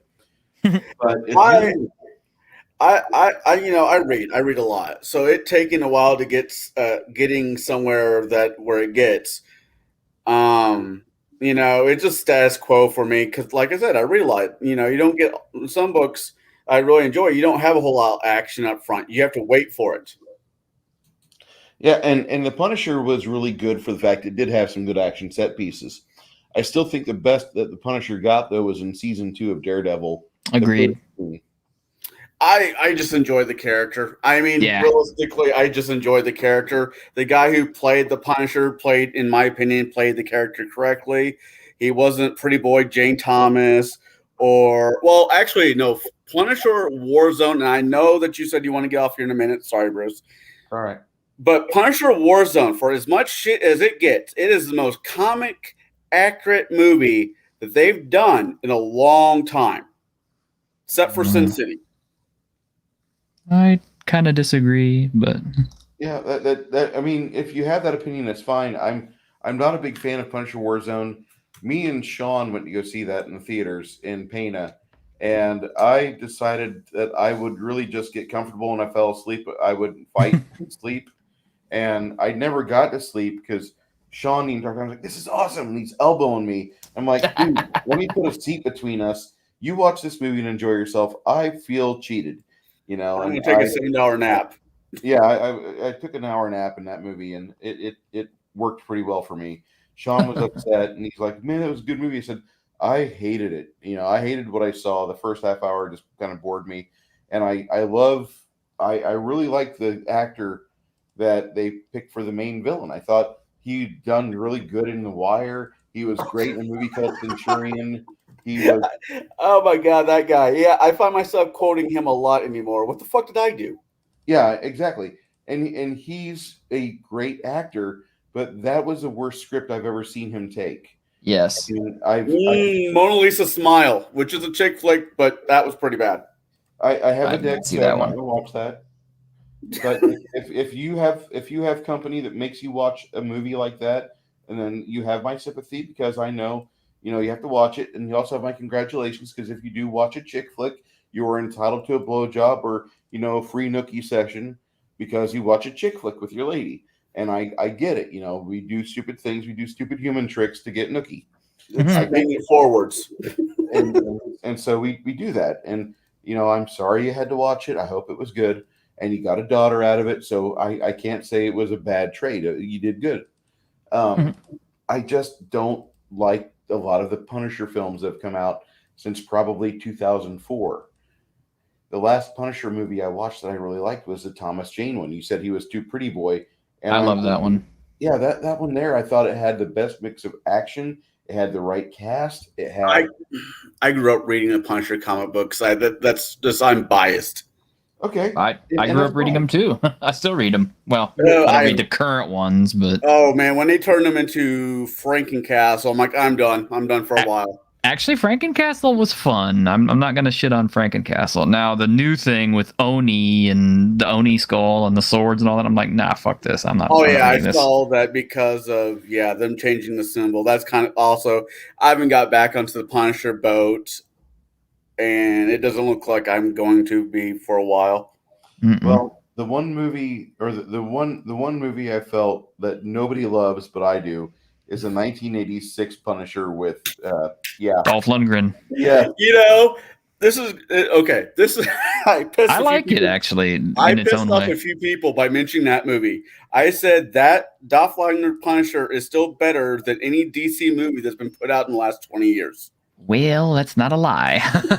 That's okay. Are you talking about in theaters or on streaming platforms? I'm actually the only one. DC does really good animes. I really love the DC animes. I'm Okay. talking live action though. Because I watched the 4-hour version of Justice League. I didn't see the 2-hour version. I heard too many negative things about it, and I have It blew Donkey Cock. It was horrible. Well, the 4-hour version was actually pretty fun, but it kept a lot of things in check, I felt, and it had a better focus. Of course, it spent 4 hours to build up the story, and everything was episodic and chapter driven, but you really got a good payoff at the end of. That's fair. That's more than fair. I'm not saying it's a work of art, but when they said to a director, "Do what you want. Here's some money," I thought this is either going to come out really good, or we're going to have the best dumpster fire on wheels we've been given in years. And I was pleasantly surprised. And it's probably the last big movie that I've watched anytime. No, my bad. Dune. I watched Dune. Yeah, I watched Dune. And that was great. I You couldn't know, believe how good it was. I was told I would hate it, and it was a dumpster fire movie. But the recent Hellboy, and also I'm weird. That might be my problem. I'm just also weird, but I enjoyed the hell out of it. You didn't like the T-shirt historian. Did you not like the Dune movie? No, I liked it okay, but I actually prefer the old David Lynch one over it. Watch that. I find myself watching the Spice Diver cut probably once or twice a month. Mm-hmm. Because it's So, good. It's a really good cut. They've got some good scenes in there. The music to that movie is on point. Yeah, Toto. I know, I'm not trying to say I'm still in love with the '80s. I acknowledge the '80s are over. I get it, but I really like certain things from the '80s. And when you have synthesizers and guitars, and you have all this stuff going on, and it's properly synced to the movie, it's great. And plus, the special effects in that movie, they do so many good practical effects. I watched a 20-minute movie or short on how they did the practical effects of Dune, and I was transfixed. And there are so many shots that I didn't even notice were going on, because in my brain, I just saw it and I'm like, okay, that's going on. Like when they're disembarking from the Harkonnen ships, Mm-hmm. they did a really complex scene where they have a miniature in front of the camera and the light in back behind these guys that are just looking like they're emerging from the ship in the distance, and they're really small, they're tiny. So it's a well done scene, and I really like the Spice Diver cut. I can't say that enough. The new Dune movie is good, and maybe whenever they have the second half out, I'll watch it and be like, okay, this eclipses the one I've had previously, but it didn't eclipse it. And No. I maybe it's because it just leads up to the attack, and then he meets the Zendaya character, and that's it. But I really want to see how much they flesh this out, because in the David Lynch version, even in Spice Diver, they only give you like an hour and 15 minutes of him working with working against the Harkonnens and everybody else, and being a Fremen and just doing Paul Atreides things. They don't give you much time at all. They just rocket through that. Well, okay. This is why I will say that the old version is better than the new one. The new one was like almost a 3-hour movie. Yeah, 2 hours plus. Yeah, and in that time span, I know less about all the characters, the events, and stuff that are happening in that film than the Lynch version, which took a much lower runtime. Like what is like 2.5 hours or 2 hours? It was, yeah, it wasn't that long. Yeah, and it did a much better job of telling you who these characters were, getting you involved, having more key scenes from the books, and just better. I don't know if I'd say better acting overall, but because some of it was definitely over the top 80s acting, but you got into the heads of all the characters. You understood what the nuances and gravitas of every character was. Yeah. And how they were important to the story and why. And it just did a better job of fleshing everybody out. The new Dune movie is like, it's all Paul. Everything is from Paul's perspective. If Paul doesn't know it, you don't know it. And it just kind of left me cold. And the thing that really irked me the most about the newest version is during the scene where he's being tested by the Reverend Mother with the Gom Jabbar in the pain box. Mm-hmm. He does not recite the litany against fear. What? That's true. Yeah. He doesn't, and that pissed me off because I'm like, so that is an iconic moment of the book. That's a part of the book. Yes. See, here's my thing is I've never actually read Dune. I've been meaning to, but I always have I'm about ready to, and somebody shoves another book into my reading list. Hint, hint, Bruce. And Sorry. So I don't know. I'm like one of the rare nerds, I guess. I haven't read Dune. I know there's a lot of people that love the old one, and I appreciate it for what it is, and I appreciate the new one for what it is, because I've never read the books. But coming from a person who's never read the books, I did not know that there was a oath that he was supposed to say when he shoved his hand into the mystery box. I did not know. Yeah. But the graphics of the old one, I don't know, it might just be me, but they just drove me up the proverbial wall. I could not watch it because of the graphics. The storyline was great, but once they did the box shield, and I'm like, nope, I'm good. That is the charm of the 80s special effects. We have some very bad polygonal CGI that engulfs Paul Atreides and Duncan. It's not good to look at. I'm just gonna say that doesn't transfer well, but it's wonderful in the aspect where what's going on. You identify with the characters, you see where they're at, and you don't have a problem with the outcome events because they have a full arc in the original Dune movie. They really do, and I gotta agree with you on that, T-shirt. That's a very valid point. Now there is something that is missing from both films, and I've people who have watched the show have no context for it, and they're always saying this, and I'm always kind of like, oh my god. Everybody's like, how come they have these shields, but they're still using hand-to-hand combat weapons to kill each other with?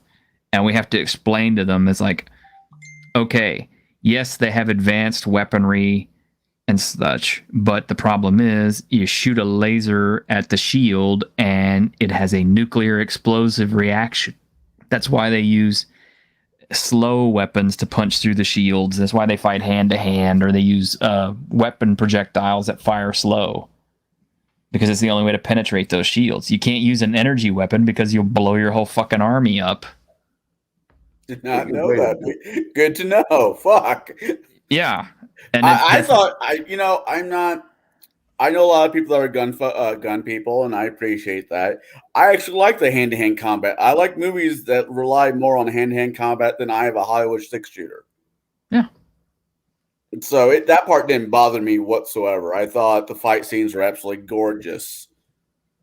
And I don't think the shield thing has been explained in any of the Dune series, not the sci-fi series, not the 84 movie, not this current one. It's never been explained. Well, how come they're using hand-to-hand combat weapons when they have shield technology that's so advanced?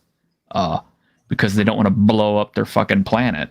That would take maybe a 10 minutes of time to explain in movie. Yeah, but the thing is how you could fit it into a conversation reasonably. You know, because during one of the training, I mean, just the characters, one of the training sessions in the beginning of the movie. The characters aren't going to explain to each other what they already know. So yeah, that's a fair point. I don't know. I blame George Lucas. I don't know. Why not? There wasn't enough force in that movie, I guess. I don't know. I'm gonna wrap this up here. We're approaching 3 hours and 11 minutes, and it's late. I appreciate you guys for sticking around as late as you have. The handful of you that are here, really appreciate you. If you like what we had to say, share this stream out. Next week we'll do another Gatekeepers, although we'll be putting the word out in the Legion of Myth Discord as to who will be hosting. I'll be having a Table Breakers episode tomorrow night at 7:30 with the usual suspects, Connell, Garrett, and Blaine. And if you like what we have to say, go ahead, drop comments, like, share, subscribe. But you don't have to do that, even though it's free. It's not compulsory. I appreciate that. Everybody, thank you. Thank you for having me on. Appreciate it. Always a pleasure, Bruce.